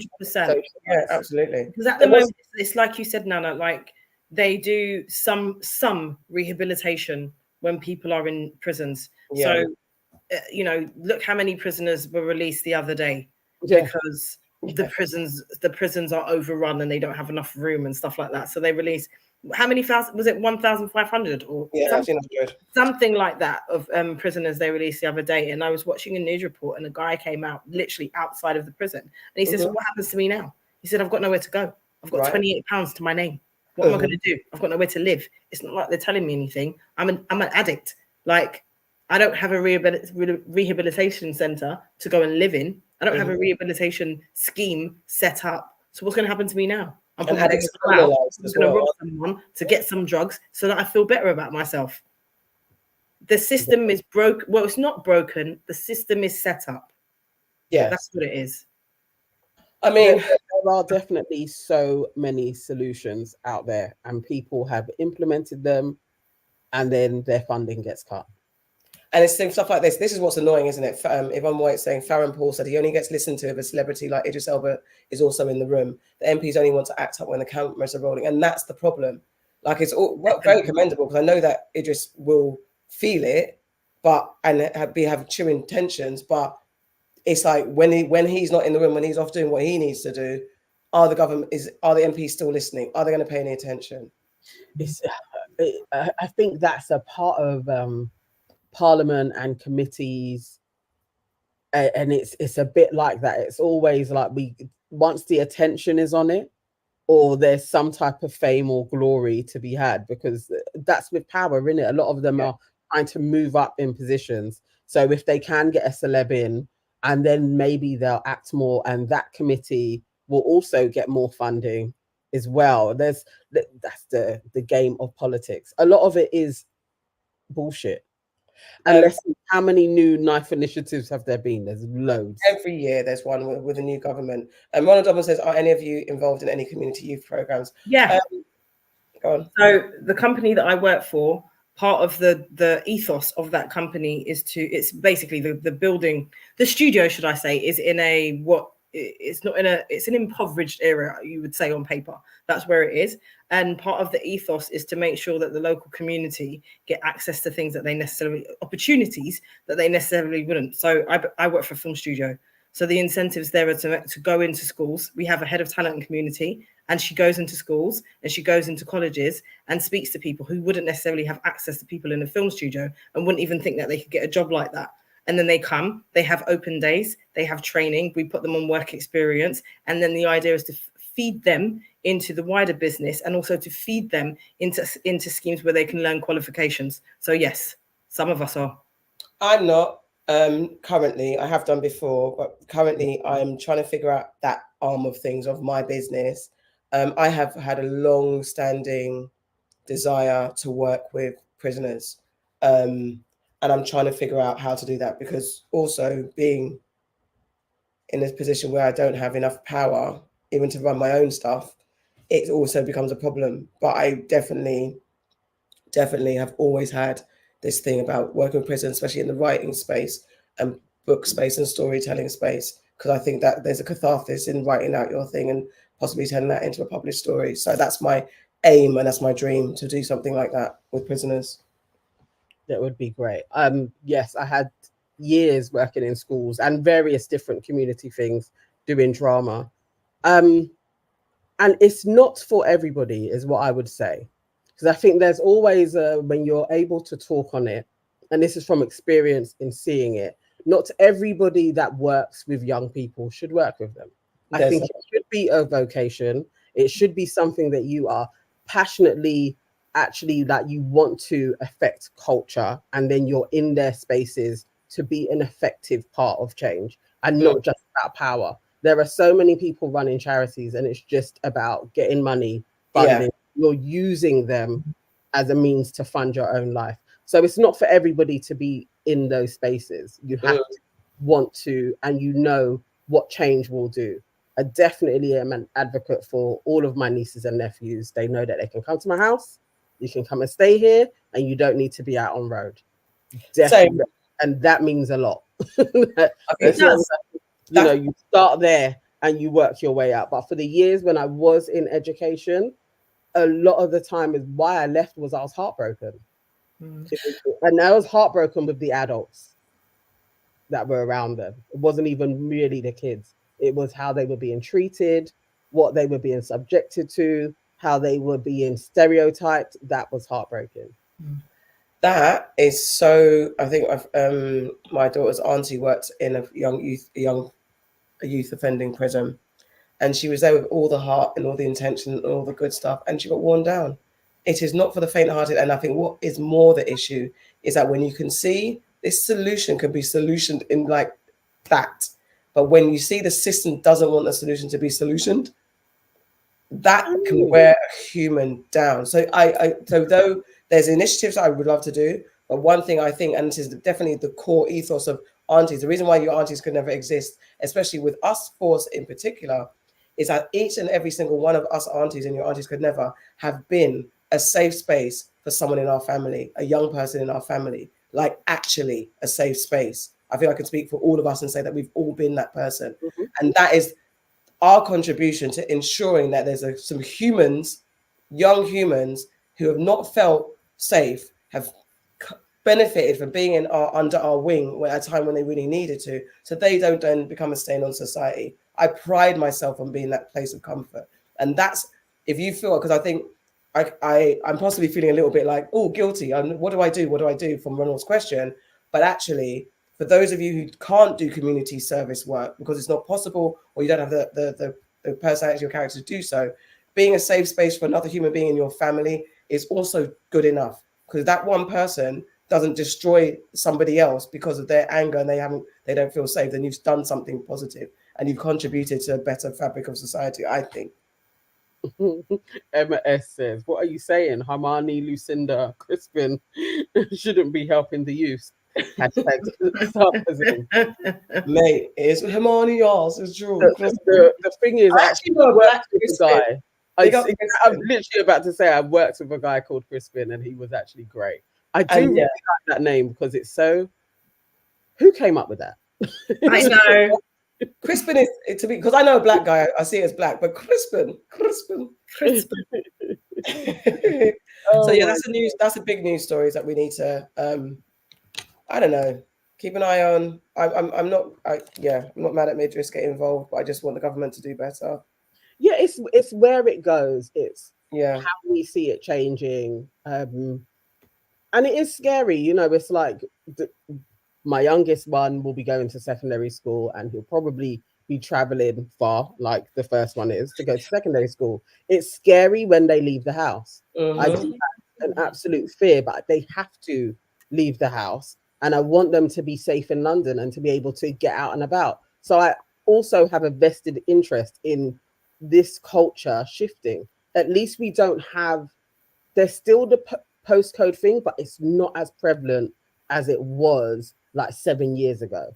So at least that slightly shifted a bit, but we still have a problem here. We still have a problem with black boys not seeing kinship in each other, that they see fear. That's a problem, but that's cultural. That's to like get to the bare bones of what the hell is that, and a lot of that is trauma, self-esteem, and them not knowing their places, so they become territorial. And then the misrepresentation of what it means to be a black boy. Yeah. So that's perpetuated through our TV, through our music. Like I know we don't like to talk about that, but that is for real, for real. I struggle being such a hip hop head, being such a lover of black culture, but there are some things that we don't necessarily like to admit in our space. We know that the minute we start talking about certain things that we perpetuate, we just feel like we're opening ourselves up to being criticized by the whites and then being shit upon even more. But there has to be we have to find a way to not dance around the things that we do. And I know it's a dance, because I know that it's we have to be careful with how we talk about these things. But there's some things, and then maybe when you're with wisdom, that's why it becomes like you're older. It's like, oh, that fucking gangster music is terrible. I loved gangster music growing up. I loved it. But as I'm older, I know that half of the rappers that were talking about doing what they were doing, they weren't even from the ends. They weren't even criminals. They weren't even gangsters. They were pretending. They were telling stories, and we bought into it. I remember thinking I was a gangster bitch. I was not a gangster bitch. I walked around like a gangster bitch. I adopted the persona of being a bad girl. I was not. And that was because of the music and the culture that I was listening to. It blatantly was. Yeah. So a lot of it is like it's so weird seeing the shape shifting and language. And took Akai, the eldest one, to the park the other day, and there was bigger boys. He loves basketball, so he was playing with them as well, and then just hearing his tone change and how he's walking, and so they're all now walking with a bop. And it's literally like, oh my god, this is your representation of masculinity. Like these are your examples, that because they're your peer group. So you're like, this is teenage years. This is what it's like to be a teen. Like, you know, it's all love. It's all of that. And it's like, dude, you are 12 years old. And you're not even that. You're not from that world. And they probably aren't either. Because when they go in their houses, they're probably all, hi, mummy, hi, daddy, auntie. They're all that as well. But amongst each other, there's this facade that you have to have. It just is wearing, because it's like, how do you how do you even stop it? And going through it with my nephew, it's hard because it's like you're not from that world, but you could buck up with that set of guys that really make you think I need to fit in and Yes. do some shit. And it's that easy because culturally it's all around you, and it is in music. Yeah. It's like it's in music, it's in film. It's like then it becomes like this is our world. This is what we belong to. This is us. And it's like it actually isn't. That's the part that I struggle with, because it's not that. But also then it is exploring, and we're talking about the boys. We know it happened to girls. We know it happens to girls. We know there are girls in gangs. We know there are girls who have this situation too. But we know that predominantly it's black boys that are affected. Black boys who grow into men who have another way of it, but it's the same shit. It's still dark and affects them. Go on, Farrah. I was just going to say it goes back to the if you look at the top of it, it's the government again. That's they got rid of all the youth centers. It doesn't help that kids don't have places to go to anymore. But my point is, I think it doesn't help that kids' parents are maybe working. I'm being very stereotypical here, but some kids' parents are working, however many hours. It doesn't help that people are living hand to mouth. It doesn't help. And this could be like in the working class environment as well. It doesn't help. So when they're given money by someone who's in a gang and told, go buy yourself some stuff, that can be appealing, that can be attractive. And the next thing you know, they're running errands. I get that. I definitely get that pipeline. But then if one might say, my grandson is 6, and he tries to emulate his uncle who's 21, and I have to check him regularly. Because there's also, because I know there's a boy who was in the church that we used to go to when my daughter was young. And he came from a church background. He came from, and not to say that trauma doesn't then, there could be all sorts of going on at home. I don't want to speak like that. I don't know what's going on in time. Came from a 2.4 family, and on the outside, seemingly a successfully well-to-do family in the church. He, in quotes, chose to follow a road, and he became the road boy.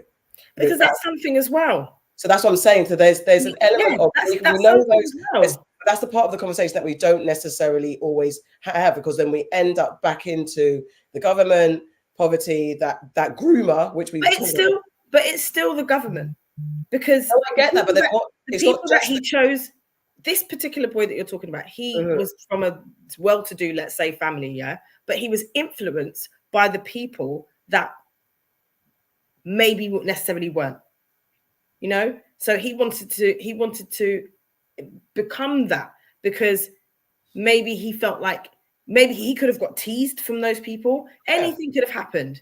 So it still goes back to, if that part is not being worked on in our society, there are going to be people who that is attractive to. That lifestyle is going to be attractive. People are going to be attracted to that lifestyle. No, I think there's the attraction to the lifestyle, but it's just like, then it's also the gangster persona. Yeah. Which also is a branding of Black culture. Mm-hmm. Being a bad man or a bad gal is a part of our culture that we've adopted. And I get that it comes from the streets kind of element. But even when we talk about hip hop and rap and what we've got going on now, and how rap now has been commodified and commercialized. But then when we think about how it has shaped a fashion and nature, a way of being from people that weren't even doing it, there's a problem there. I think I think it's really cultural, and then it's backed up with commerce, and then goes into the institution of this works for us. Yeah, people buy into this and they sell it to young people. I think it is culture, and I think it is, as who said it? Somebody said like Black culture is toxic. I think it is.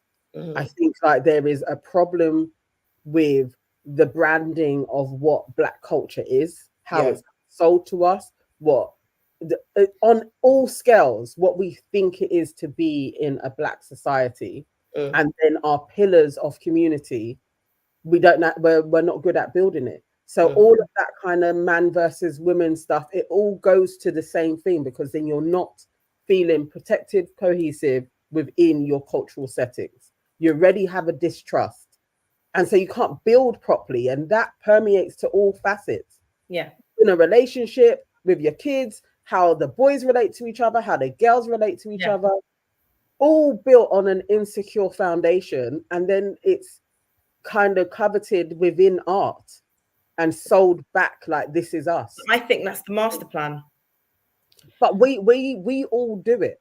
No, we do. I'm not saying that what I'm not saying is that the Black society, we're not doing those things, but what I am saying is I think it's part of the master plan, not our master plan, but I think it's part of the way to keep us in a certain area. I do.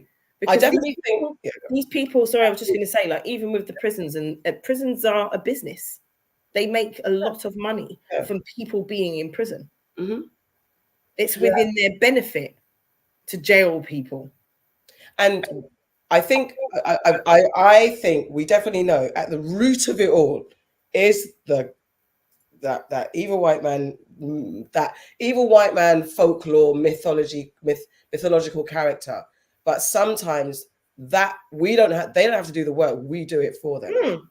Because we keep that enemy going, because we keep that the man, as it were. It's always called the man. And actually, when do we actually, because I know in every step, in every way that Black people have tried to empower themselves, there's been an assassination, there's been drugs flooded into the community, weapons flooded into the community, there's been a way to destabilize us. They mash up our countries, our islands, and all that type of stuff. They find a way to keep their foot on their necks. However, sometimes I lament at the way that we don't understand our strength at times, and I do know what we're up against. I do. But it's frustrating. We do it ourselves. We do it ourselves. Because if you have a code and an ethic, it's not that easy to be infiltrated.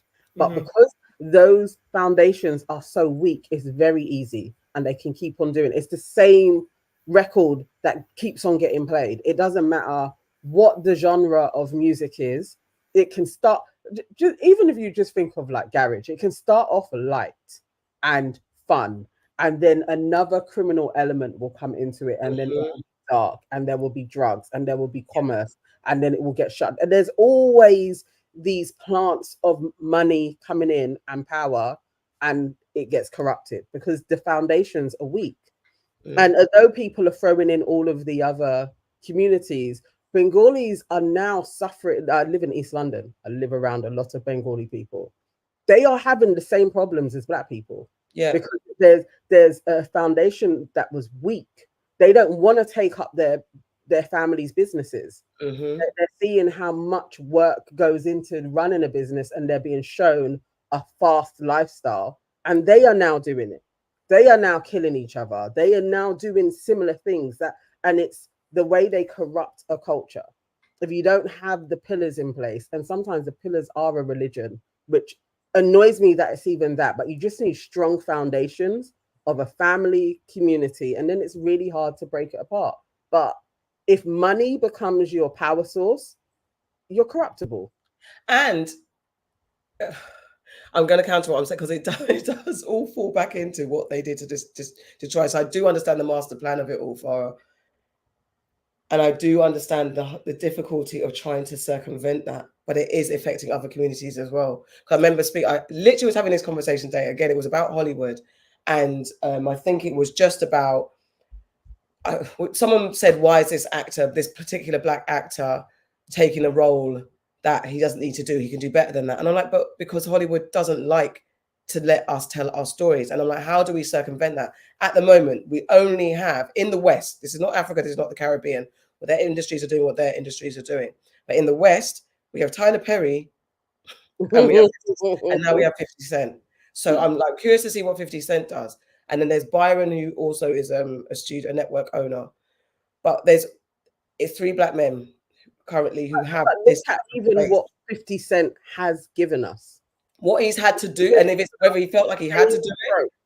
He didn't have to do shit. Yeah. He did. Nobody has to do it.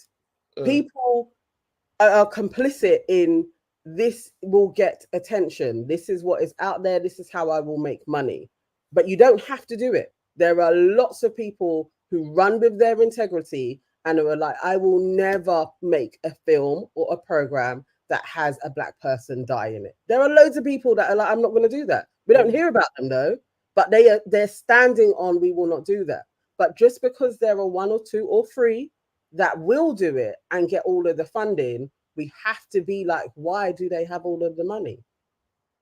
Because it's all feeding the same things. And that's with music. You don't have to make that music, but you're going to make that, you're going to do it because you want to get you're going to have your reasons. If I don't do it, somebody else is going to do it. I need to help my family out. I need to, like, there's all the excuses in the world. But realistically, if you have a code and you have an ethic and you're going to stand on it, you're not going to do it because you know it's poisonous. Kiki, yeah, I agree with that. Kiki Newton, you're saying Lee Daniels. I'm talking about people who have studios because 50 Cent's just opening up his studio in Shreveport, I think it is. That's right. So he's got his big studio, and Tyler Perry's got a studio. Because when you have that level of power, then it's where you can be in control of telling the stories. But so far, 50 served us a lot of road stories, and Tyler's served us a lot of black pain and trauma stories. So it's tiring. Ain't looking like it's going to stop, is it? I saw a trailer for his new series, and I was literally like, honestly, Tyler. Whose series, 50 or Tyler's? Tyler's.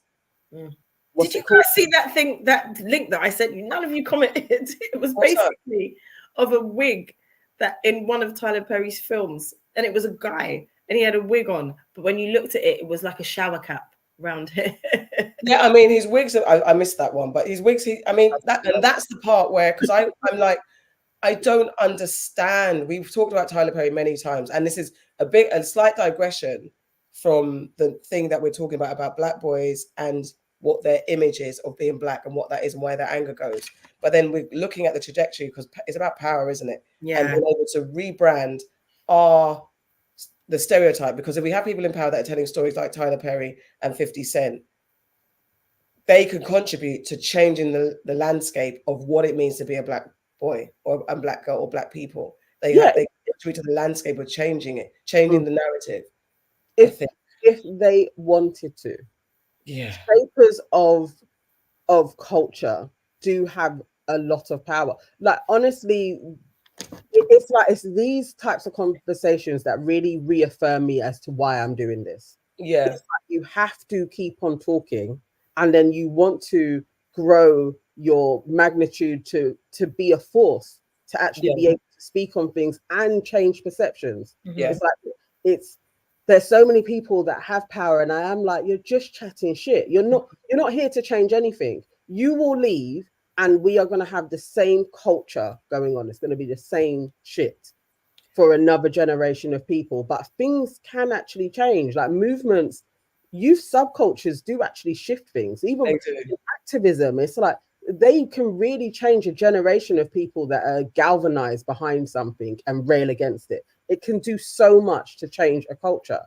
And now in a cultural shift, but under the guise of hip hop, what it was meant to do, what that blessing that came through in the music, and then it's been corrupted, that's sacrilege. It's crazy. So now we need another blessing from the gods or whoever it comes from to come along in another cultural form that shifts it again. But we have to be able to spot how they corrupt and disrupt and take our youth and poison them. Yeah, definitely. I mean, that's why people are looking at Kendrick as the second coming.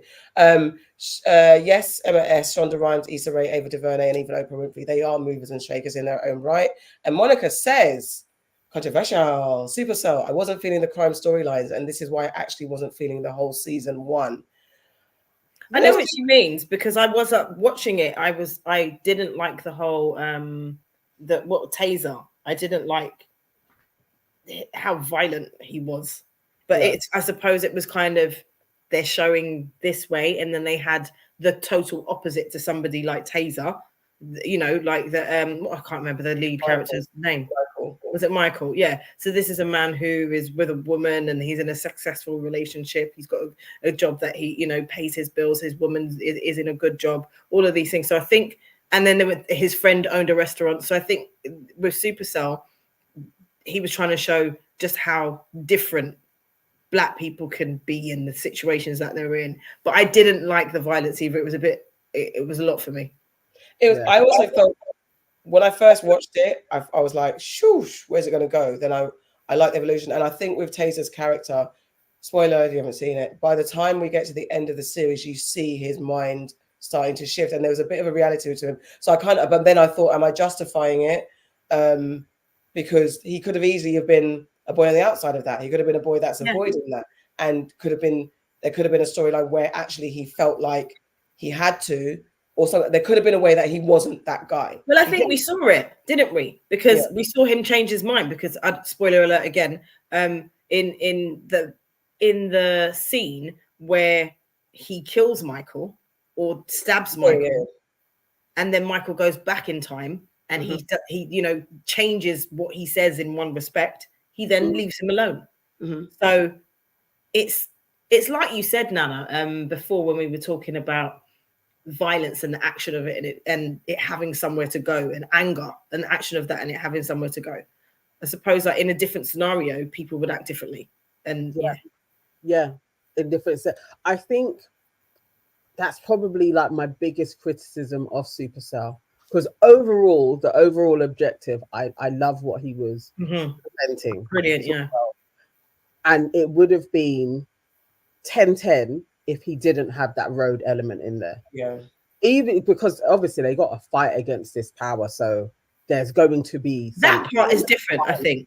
Yeah, but the road element in there, it just feels like you just didn't need to, because when are we gonna decide, like, we don't actually need to continue showing this narrative? Like, we can actually just step aside from it. We can just be like, okay, cool, that was done. That was a moment in time, and we don't have to keep on having that involved in all of our Black dramas. Yeah, like, there has to be some drug dealing somewhere. Yeah, because I think controversially, go on. I was going to say controversially, and again, I love Supercell, but controversially, let's remove Taser, that whole character. Yeah, you've still got a really great show, haven't you? Yeah. I was going to say that also when they announced that they were possibly going to do a spin-off with Jax from Top Boy. I was like, no. I'm done with Top Boy now. I'm done with saying that. I don't want to see. I don't want to see. Yeah, I don't want to see it. Now have a road girl version. No, unless she's in a suburb somewhere, and I don't mean a suburb, but unless she's doing a 9 to 5, and we're seeing the life of what it's like to be like us on a grind, dealing with these people. You know what I mean? Like, I'd watch that. Yeah, I think it's enough. I don't need that, and the work that I do, that's my world, that's my job. I'll be speaking to talent, I'll be reporting on storylines and stuff like that. I genuinely do not want to see a road girl spin-off of Top Boy. We don't need that. Actually, do not need that at all, unless it's a documentary. I don't think we need any more. There's a guy, I should have actually downloaded the video, just focusing on girls for a second, and he was having a right old rant about girls and how they're dressing to college and how rude they are. He's been working in colleges, and he was like, he's moved to a new college, happened to be in South London, and it's like the way these girls are turning up to the college, the way he was ranting, I was like, you sound like such an uncle, but I understand what you're saying. Like the belly tops, short skirts, and then an attitude to boot. And it's just like there's a whole disintegration of this is what femininity is as well. Like this is what is being presented to the world. It's very controversial, but I was like, I see it. I see them going to college, and I am like, you just started. You're just 16. Like that wasn't us. That wasn't a Black thing when we were kids. I'm like, what? You mean attitude, or do you mean dress sense? The dressing, and the level of disdain for being in education. That was like one or two people. That wasn't everyone. Yeah, no, you're right. Like you weren't just being rude to your lecturers for. No, you're right. But I think our generation, we still, like we spoke about earlier, and why we would stop boys on the street or girls on the street if we saw them getting up to shit, is because we feel like that level of respect. We've got a different type of respect for the elder, should I say, or respect for the person who is educating us. So we've gone from it takes a village to mind your business. That's the problem. That's where and there's because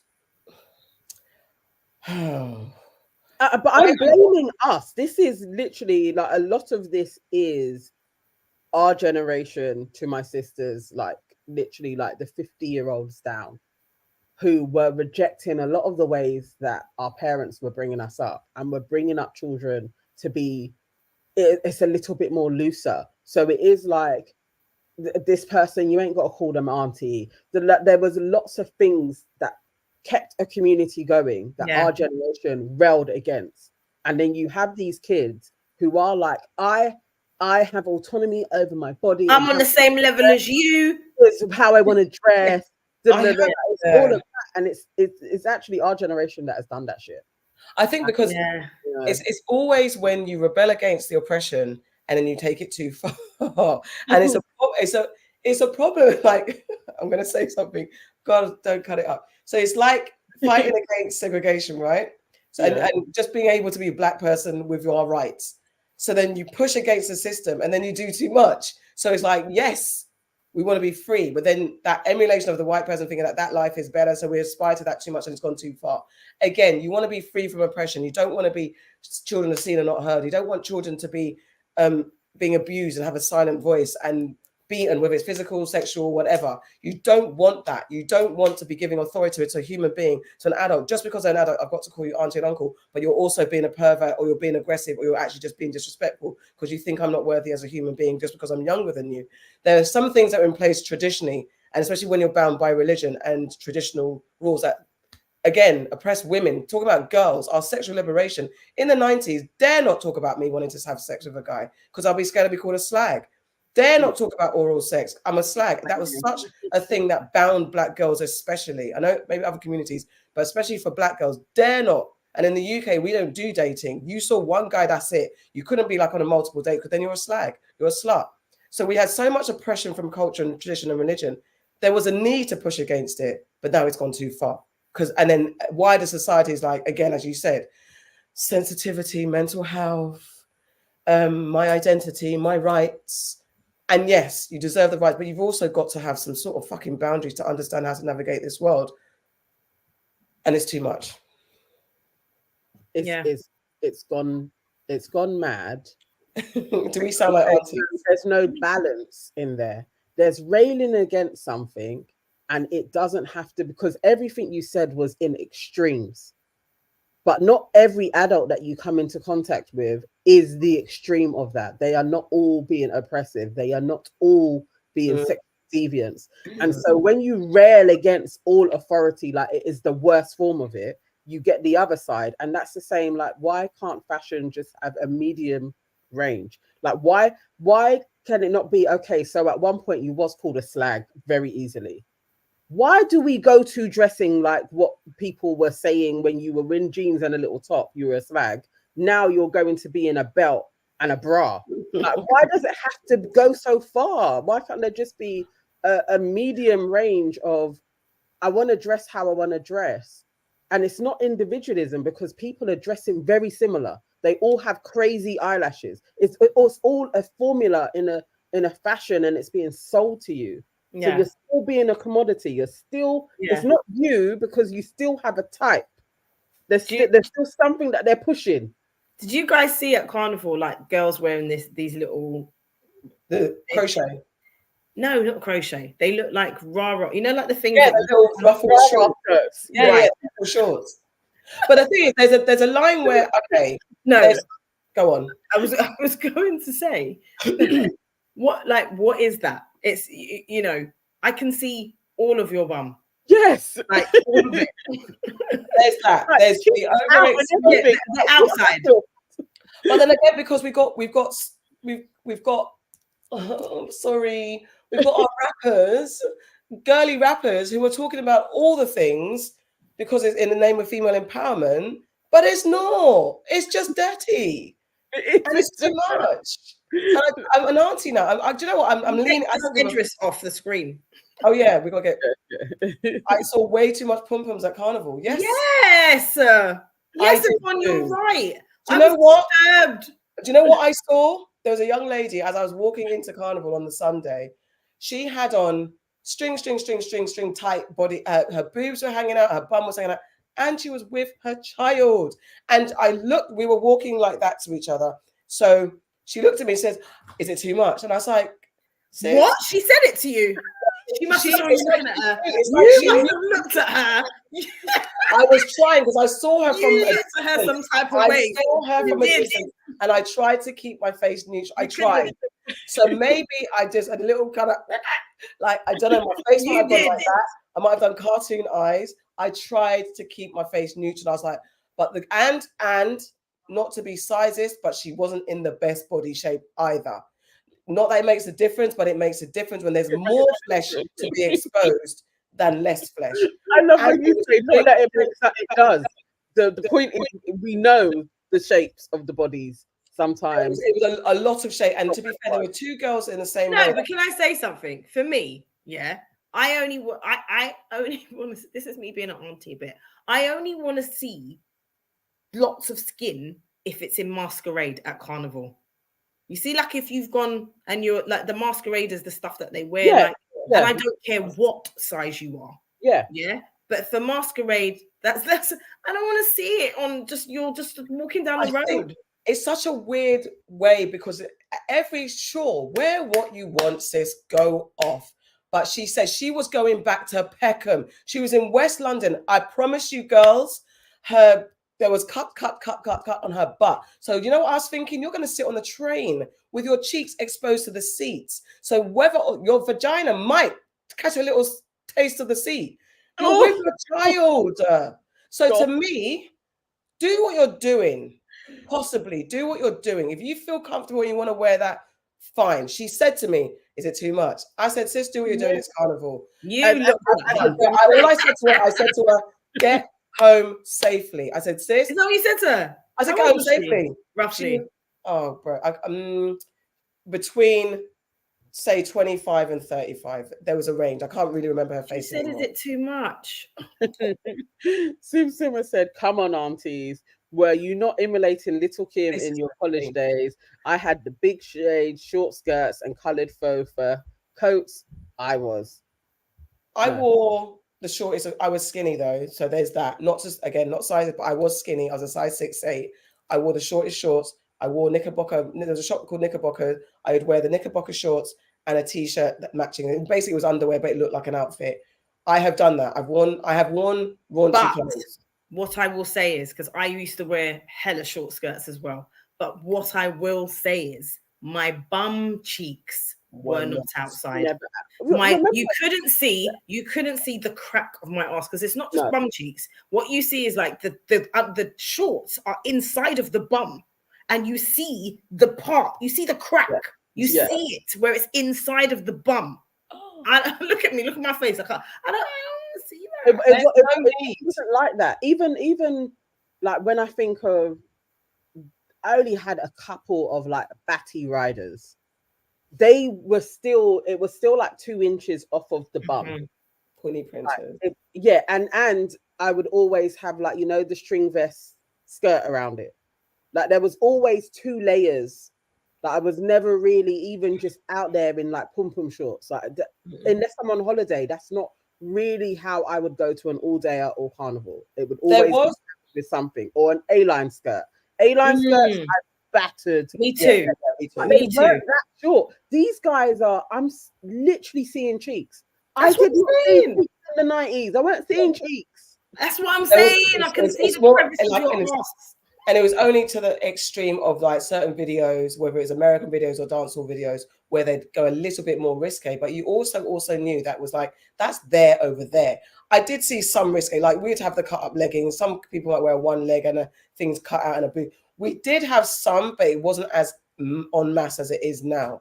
And yes, there's a cyclical wave of fashions that come and go, and this all kind of wave out. But again, coupled with the BBL, coupled with the plastic surgery, the tits, coupled with the Botox, coupled with the long weaves and the fucking cow lashes, coupled with them spouting lyrics like my man's got to spend 50 grand on me before he even can get a kiss, coupled with the rapper girls talking about all those things and about their pussy content constantly. We have gone to an extreme, and I know Little Kim was there, Foxy Brown was there. It has become more. Minnie Rippleton back in the day. Yes, but it's become more explicit and Yeah. more. That- Where there that's- was one that's mini the Rippleton, there's about every female rapper now. And I know it was from the 90s. It started to happen from the 90s, from our time. Yeah, but what I will say, if man are going to chat about themselves and stuff like that, and we've talked about this as well, like why can't Yes. women talk about her sexual, It's you know, collective. if she wants to be a sexual being, why can't she? So I'm not opposed to that, but It's I the just same think Because it's like, why? I do hear one why is extreme. Why is that all she is? Yeah. That's the 100%. problem. That's the problem. It's like Yeah. you can be that cool, but in every group of 10, there may have been 2 really like sexually liberated women. Yeah. Why is it now there's 10 and they're all dressing the same way? That it screams an insecurity, because you see like even the amount of body modification does not scream security to me or confidence. No, you're right. Lack of esteem is why you are like, this is all I have to present. Why are you going to college in pom-pom shorts? Why? All of these things, it's like, no, that's not liberation. That seems like you're locked into some sick person's sexual fantasy or their desire of what a woman should be. I think my daughter was saying it to someone. Wasn't my daughter? Someone just literally just had a conversation. They were saying that when I think she was talking about one of the blog girls was saying that the pressure, this is when they said the UK girl went to America and said, it's so common in friendship groups. Like, I'm just going to get this, just go get a nip and tuck. You're not talking about go and buy freaking coffee shimmer lipstick from Rimmel. You're talking about just go and get a BBL. It's nothing. I'll refer you to my doctor. This is what the kids are dealing with. And I think it's a collective. When we talked about the guys extensively, what they're doing wrong. The girlie's got to be come to court as well, come to the pulpit and talk about it, because there's only so much I want to hear about your vagina and your twerking and how much money a man's got to make. There's only so much. There's only so much. Even Little Kim has been putting on clothes though. Like Little Kim, when you see her on stage, she is not like where she was before. She's generally quite covered up. But yeah, it's a problem. It's a problem when you're seeking to a surgeon to give you a form that you're happy with. Yeah. That is now, you are literally a product table. Like they are like, oh my God, what else can we change? That I saw a little TikTok talking about where you would put the fillers as opposed to Botox. And the girl was about 18 years old. And it's literally like, what are we doing to young people where you're thinking you need foreign objects in your face that hasn't even settled into its form yet? Your brain ain't even connecting properly. Yeah. You are now going to have Botox and filler. Why would you need that? And that's been perpetuated by not just the black girlies in the rap charts, pop girlies are doing it too. So it's now become the thing. Yeah, it's like you're standard. You're food for people to like be making money off of. Guys, you know, we've been in here for a very long time. This is a big news. This story went from carnival to the state of young people to it was from prison and yes, all of that stuff. So it's a big news story. This was classic aunties chatting in the kitchen. It was. It was, because I swear we dashed away the doc about 15-20 minutes ago. Yeah, that's it. We can't go to the doc. At least we've got more stories for next week. But yes, some of these surgeons do need their licenses revoked. Oh, for sure. Absolutely. For sure. They do. Can we close on a couple of like funnier ones? I wanted to say that. Well done, Nana. That's what I wanted. Yeah. Let's go to Ronaldo. Ronaldo's amassed almost 1 billion social media followers. What would you do with 1 billion social? What do you do when you've got 1 billion social media followers? Cristiano Ronaldo, the footballer, he's amassed 1 billion social media. I mean, it's not necessary. It's just interesting to know, what do you do when you've got that much social media power? The thing is, I actually like him, and for all of the people to have that type of a power, it's great that he does, because he advocates for clean living, eating well, working out, working hard. It's like actually as a side of masculinity, I don't mind it. Like, I like his wins because he grew up from humble settings. Yeah. So I like his wins, and he played for Manchester United. So cool. No, I quite like that. So I want to talk about Shannon Sharpe. Oh, that's what we need to talk about. Oh, go ahead. Shannon Sharpe, Not so sharp, Shannon. and Uncle Shannon. and his faux pas with his phone. Do Not we so. Wait. Not so sharp, Shannon's shenanigans. Yes. do we think that Ronald, he really did just set a do we believe that his phone somehow tumbled onto the ground and connected to live, or do we think that something else took place? you think he set it up? You think he did it? There's too many steps to get into live. That's what I was gonna say. It's not WhatsApp. I feel like if it ain't him that did it, the girl that he was having sex with put it on live. Yeah. Who was it? A black woman? She sounded, but who knows? Unless there's too many steps. You're right. There's too many steps. How do you get to live by? You can't bum click a live. How do you get to live on a dial a live? Well, you could do if your page is on socials and you don't have a lock on your phone, and then you're in the motion. Have to press go live. No, but the thing is, like, your phone could, like, there have been times when my phone has gone like, hold on, wait, why are you here? And that's been a pure accident. No, I haven't gone live, but it has done something that you would think that I'd need to use my actual finger digits to do. So there's definitely been times. I agree with that. That's all I'm saying. In particular, I agree with that because you can butt down somebody. I agree with that. You can, but it's the live element. Yeah, there's an element we just never know. But what does he gain out of this? I mean, we also know the sex tape was supposed to, he's already the Club Shay Shay guy. Yes, it was that. That's what they were saying, Ronald. He was trying to counter the gay rumors. I didn't know people were saying he was gay. I thought they were saying he was a colorist and didn't like black women. Not colorist. Yeah, you know how he dresses. There was a lot of like, I swear, Shannon, like, and also he's never been married. So there was a lot of, is he like an older gentleman, closeted gay who doesn't want to come out? I don't know. Maybe that's what it is. I don't know. It could definitely be that. Could be that. I mean, he dresses like an uncle that's found his style and thinks he's cool. So he definitely is like, I'm gonna stick with these tight pants and tight pants.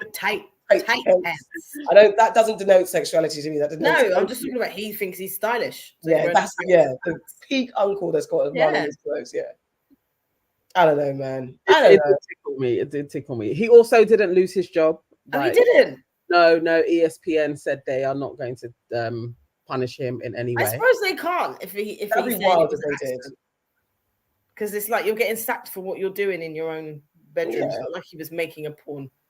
And he wasn't. And we couldn't see anything. It was just sounds. Noises. He might not even have been doing anything. Imagine that. Imagine if he is trying to cover up rumors, right? And so he did that. But he actually wasn't doing anything. Him and the girl were just sitting there, like playing cards, making noises. Your turn. No, he was beaten because you could hear the bed. Like something was going on. Come on, Nana. Like, you can't fake that. You can fake that. People have done that before. Where they're banging on the bed. Oh, look, I can fake that now if I wanted to. Simon said it was the worst 75 seconds I've never watched. That's so funny. I didn't even want to watch it. Like people was like, oh, you can watch it. I was like, nah. Oh, I did. Did you? I did. Because I actually thought it was longer. And then it was like, is this real? And then it cuts off. So, all right, wait, can I ask a question? So he was live, yeah? Is there a point, like at the end when it cuts off, do you see someone's hand go to the phone? No, it's just kind of like ends. So how did it cut off? You don't like, it's not like he grabs it that way. That's what I mean. Yeah. I mean, I don't know where he... I don't know. Yeah, I don't know. I'm not sure. Do you know what I mean? How can it end unless someone's pressed it? He told Ocho it was 25 minutes. I mean, it could have been, but the live part weren't for long. I did say maybe he was at it for longer and then it went live. Yeah. Mid stride. I don't know. Uncle just tried to have a little fun out there. You don't need these antics, to be fair. To dispel your gay rumors, then just present a woman. Or don't. It doesn't even matter. You don't have to do anything. Not now. Who cares? You don't have to do anything. Did you think it would affect his career if he was like, actually, I am gay? Well, I think there's still some ignorant people out there, isn't it? but I don't know if it would affect his career. He's in sports, you know, it's a sport. Maybe, because to be a credible sports commentator, are there any gay ones? I can't think of any. Yeah, So, and the world of sports is still very homophobic because there's there's not very many players that come out as openly gay. Yeah, in football in this country, for example, there's not. So when it happens, they're like, "Oh, this is the first person." Yeah, exactly. So Glenn Elms, he calls himself the backshot king, does he? Ew. Does he? Hang on, let me get one. I mean, he's a strong man, strong looking man. Ew. He's got the muscles. I mean, the girl sounded happy. Thinking of him like that. Oh my He's eyes. got muscles and he's got a strong face. He's got a very strong. Stop saying that. Stop it now. He has though. Stop it. He's a strong black man. Yes, Simsima, you're right. There is still a lot of homophobia in sports. Absolutely. Yeah. Exactly. I think that's the area where people are expected that masculinity means, heterosexual. And it doesn't. Exactly. And this is the problem. Yeah. This is the problem. All right, guys. Oh. What else? Sorry. Can I share my screen quickly? We don't care about this, but I just need to share my screen. It's the first thing I saw. Share screen. Oh, here we go. Let me do an auntie. This is causing problems. It's a statue of the Queen.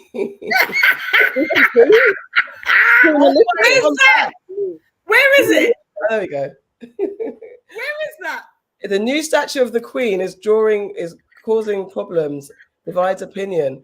It's a new sculpture of Queen Elizabeth II in Northern Ireland has divided opinion. The bronze statue of the late Queen, which stands next to Prince Philip and their two corgis. Oh my God, let me get this one. Can you see it? Can you see it? Philip looks. It doesn't look like either of them, but Philip looks mildly better than the Queen. Yeah, but it doesn't look like either of them. Philip looks like those old school cartoons. Yeah, that's what he looks like. Oh my God! Look at her cheeks. There's not one feature on her that looks like the Queen. She's never looked like. What is that? Why would you do that? Why she got such broad shoulders? No,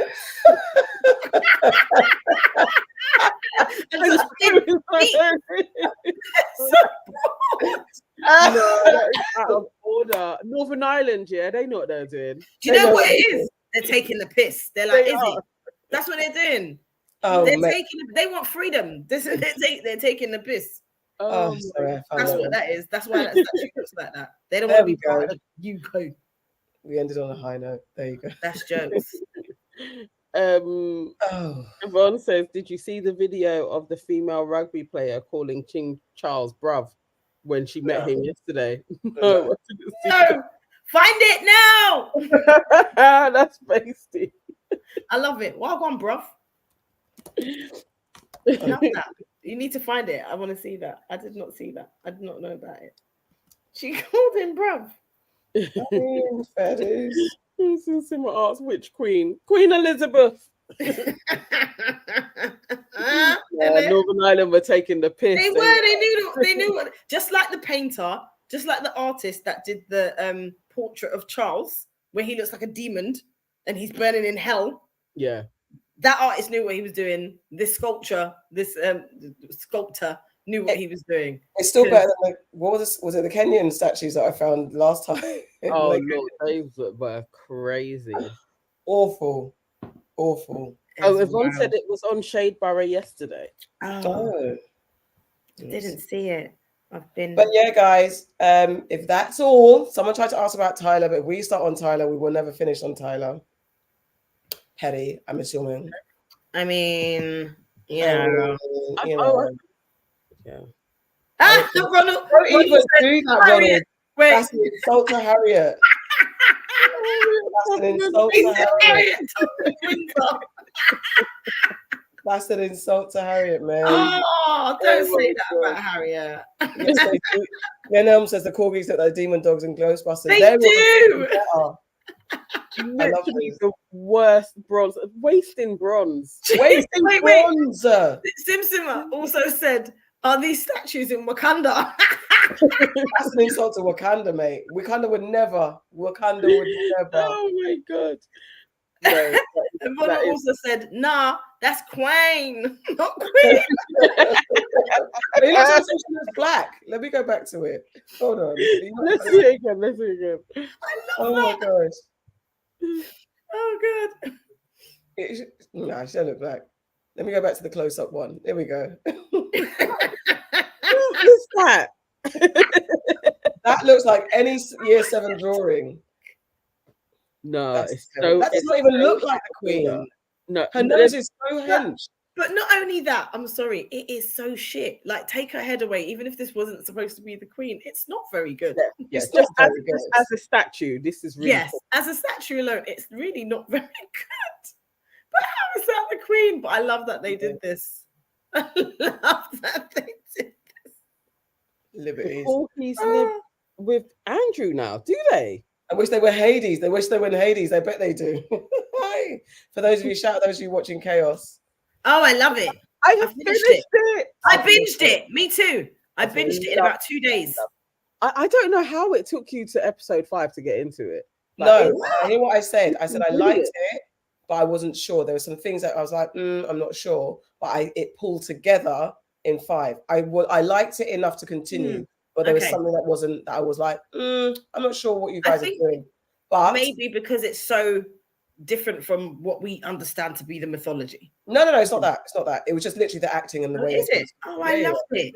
I thought, I from absolutely episode 1, loved it. I was like, oh my god, I can't even believe I didn't know this was on Netflix. Me too. And Michelle's in it.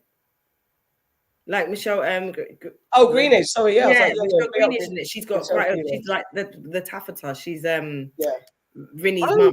Yes, she's Rinny's mum. Yeah. But I absolutely loved it, and I loved I'm not giving any spoilers, but the end where all the stories connect, because they say from the beginning they're connected, but you're like, how? But it's like, I absolutely loved it, and I loved Eddie in it as well. I thought she was brilliant. Farrah saying the American Gods was much better, but it's a good watch. I loved American Gods. Did you? I couldn't get into it. I don't know how so many people didn't get into it. I loved it. I think I enjoyed this in a similar way to American Gods. Okay. There are parts of American Gods I do think they did better than this did, but I think it's as good. I don't know why you guys didn't get into American. I kept getting as far as the Nancy bit, but then I was like, I can't. Something wasn't keeping me. There's something I do like. I don't think I hated it. I just couldn't stick with it. I didn't hate it. It just didn't hold me. Yeah. I think I maybe watched about 3. No. Yeah. Maybe 2 episodes. And it just didn't hold me. It wasn't enticing me to go back. I'm being serious. And I like that kind of. Keep trying. I think I've tried about 3 times. I may even go back and watch it again after. Really? Now. I'm going to try. I want to get to that point where I'm just like, I get it. Because I really do. I've started rewatching Chaos.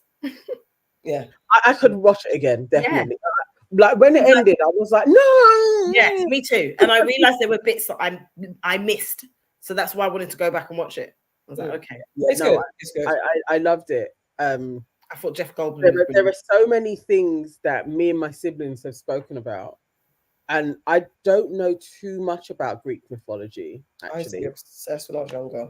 No, I'd never really got into it. It's funny because Darren actually was the Greek mythology person. Like we'd be talking about something and he would relay, like, this is what it was with the gods. Like he would relay the same thing and know the names. But yeah, there's lots of things that we would talk about with like this with life, and it was playing out in the show. And I was like, oh my god, we talk about this. Like that's when they say go to the light, don't. Because that's whatever I'm telling you, people go there. Try and go the other way. Go the other way. Yeah. Go away from the light. Try and run. Yeah. Even if it's to hell. Like just go away from where they tell you. It's brilliant. I love it. I enjoyed it. I enjoyed it so much. You see, when it ended, I thought, well, maybe it's like part 1. You know, like sometimes they say, and they're like episodes coming. So you know, like they did it with The Witcher. So it's like, they've shown you this much, but in about 2-3 months, they're going to show you the rest of it. I literally was hoping it would be like that, and it's not. Do you think it will get a season 2? Yeah. I hope so. I think so. I think it's got good ratings. I think it'll get a season 2. I hope so. I really hope so. I can't trust Netflix anymore. Me neither. I'm so like, this obviously is going to get a season 2, and then they're like, no. That's like The Brother's Son. I thought The Brother's Son was the most brilliant show that I'd seen on Netflix for such a long time, and it didn't get recommissioned. I'm just like, how? And they basically said that not enough people rewatched it. Yeah. They watched it when it came out, but then they didn't watch it. Like you know, like when they released it, they released all the episodes in one. Mm-hmm. A lot of people watched it then, but then it didn't continue to pick up. And I'm just like, Serious? it's brilliant. That's what they said. Those were the analytics behind it. But Ronald said, I love is Blind Sweden. Why? Tell you the Love is Blinds to watch. Like, why are you watching Sweden? I would never. I only stick to America and UK. Mexico weren't that bad actually. Yeah. It's not. You don't need to watch it. It's going too far. It's a bit too far now. Yeah, I don't want to watch all the Love is Blinds. I don't want to watch all the Married at First Sights. I like the Australian. Yeah, that's, you know. Ladies, watch Sunny with Rashida Jones. Is it good? I've not heard of this. Oh, I know what you mean. Yeah, I haven't watched it though. I know what you mean. On Netflix. I've not heard of this at all. It's on Apple Yeah, TV. I've seen it. I've seen like it. Apple TV suggested. Apple TV is annoying because they got some good series on there, but it's just so annoying to watch. You've got to watch it. It's just because they don't have an app for Android users. You have to watch it on your laptop. It's so annoying. I have got films to watch, so I can't even. Oh my god, I have too. Have you started your Biffa? Yep. I have not. I've not. I haven't. I have really. If anyone's, I have. Would you say no? Don't you just cast it to your TV? What? Yeah. No. Apple TV, because I don't always use my front room. Like the way I watch TV, because of the way I work. Then by the time I've finished doing all my work, and I can't do anyway, it's boring. But yeah, I tend to be in my room. So it's just annoying. It's not an easy app for Android users. Apple TV. Yeah. Then that's how I'm it's set. just not They paying want it to be like that. I'm not paying for that either. No, I'm not paying for Apple anymore. There was just one time I was just paying for all of the things, and I was like, I'm not doing it. Yeah. Same. Cut back, man. Guys, we must go to bed. Yeah, look at the questions coming in. You I know, you're not trying it. Go Every on. time. About the You deliverance. must answer We them. spoke about deliverance last time. Don't try it, watched Ronald. it now. I thought it was all right. I'm not watching it. Right. because It's not you said that it's scary. bad. It's not No, bad. it's really not scary. It's not. Yeah, but Honestly, I watched it alone at night, and I was really scared of this, and No. it's not scary. Okay, for you to say that, I might give it a go. Yeah, it's not scary. It's you, good. It's cool though. Like I was like, this is all right. There's bits that you could pull apart and be like folly, but Yeah. it's a watch. it's decent. Okay. It's not shit. It's not Tyler Perry. It's decent. It's like a 2 out of 5, but it's nothing. Or 3. Three. 3. Three It's out of good. 5. Like, 3 is Three high. 3 is high. that's why I said 2.5. 3 is high. Out of 5, it's high. Yeah, to because me 3 is is like average. Average. But this is a little Nah. bit. It's okay. Do you know? It's an okay film. You're not gonna die if you don't miss it. And Yeah. It's not. Let's it's not say like God, by you gotta- Christmas, no one ain't talking about the deliverance. Oh, okay. It's not precious, and it's not going to stick out in anyone's mind in any Yeah. way. It's not Get Out. It's not Us. It's just okay. Okay. Yeah. Mhm. Yeah, Glenn Close is good. I do like seeing Glenn Close. I like her though as an actress. I think she's good. Yeah. Would you do a video about your career, Jen? Would you do I keep on saying we kind of need to do that. Did we do what? Oh, about our career journeys. Yeah, we actually need to do a series about that because it keeps on coming up in the data. Like, this is what your channel is missing. So that may be something. Yeah, we'll figure out how to do it. Like one by one. Maybe it's like we're asking Series. questions. Yeah. So let's say you're in the hot seat. So then it's your episode. Farrah's in the hot seat. And then we're going to ask you questions. And then I get my CV up and you can see it. Yeah, everybody would have been able to see your career journey, what your highs were, what your lows were. And each other. Yeah. There you go, Cher. We're going to do it. That's going to be interesting. It will be because All of us have gone like this, haven't we? To then come back like that. Mm-hmm. it will be an interesting tale. Glenette close, yes. Well, when I All was right. younger, I always wanted to work in television. Ooh. I'm exhausted. So Okay. You I'm ready to exhausted? go. I am.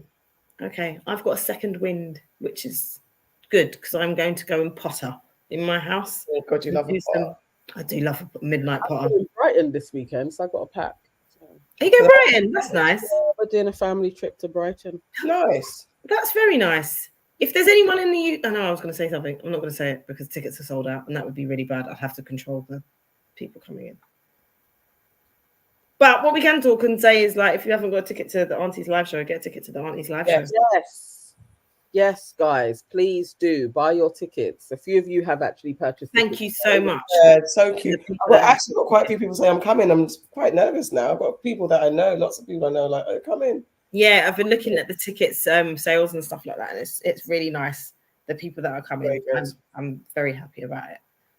So, yes, come down 26th of September. That is Thursday. In 2 weeks' time, we will be doing our live show, which will have Enemy of Progress, some dilemmas, some karaoke. You get a free drink with your ticket as well. Yay, everyone. Have a safe trip when you get to Luton. Luton at 5, you know. You might as well not sleep. Even though I still sleep. I can never not sleep. I just like lay down and have a little hour, even if it's an hour. Oh, and Yvonne's coming to the live. Yay! I actually can't wait to meet you, Yvonne. Oh, that's brilliant. Yay. Ronald, buy a ticket to London. Buy a ticket. Ronald, it's once a month. Get a ticket and come. It would be fantastic to see you face to face finally. Didn't Ronald come to London and he didn't tell us? Oh, yeah. Didn't you, Ronald? Time. I swear Ronald came to London and he like a year or two ago. And he tried to be like, I thought you'd all be busy. Like, we couldn't just take an hour out to meet Ronald. Yeah, I mean, we would have a drink. One of our long-standing supporters. Take you to a fish and chip shop. Exactly. We could have done like a whole sightseeing tour. We could have done a Ronald Goes Wild in London. Yeah. Exactly. There's still time. Get a ticket. Calm down. Oh. Okay. Yvonne, when you come to the live show, we are going to hold the mic to you. Be prepared. Yeah, definitely. Mm-hmm. Definitely. Okay, he said he was only there for 2 days. Okay. That does not mean anything.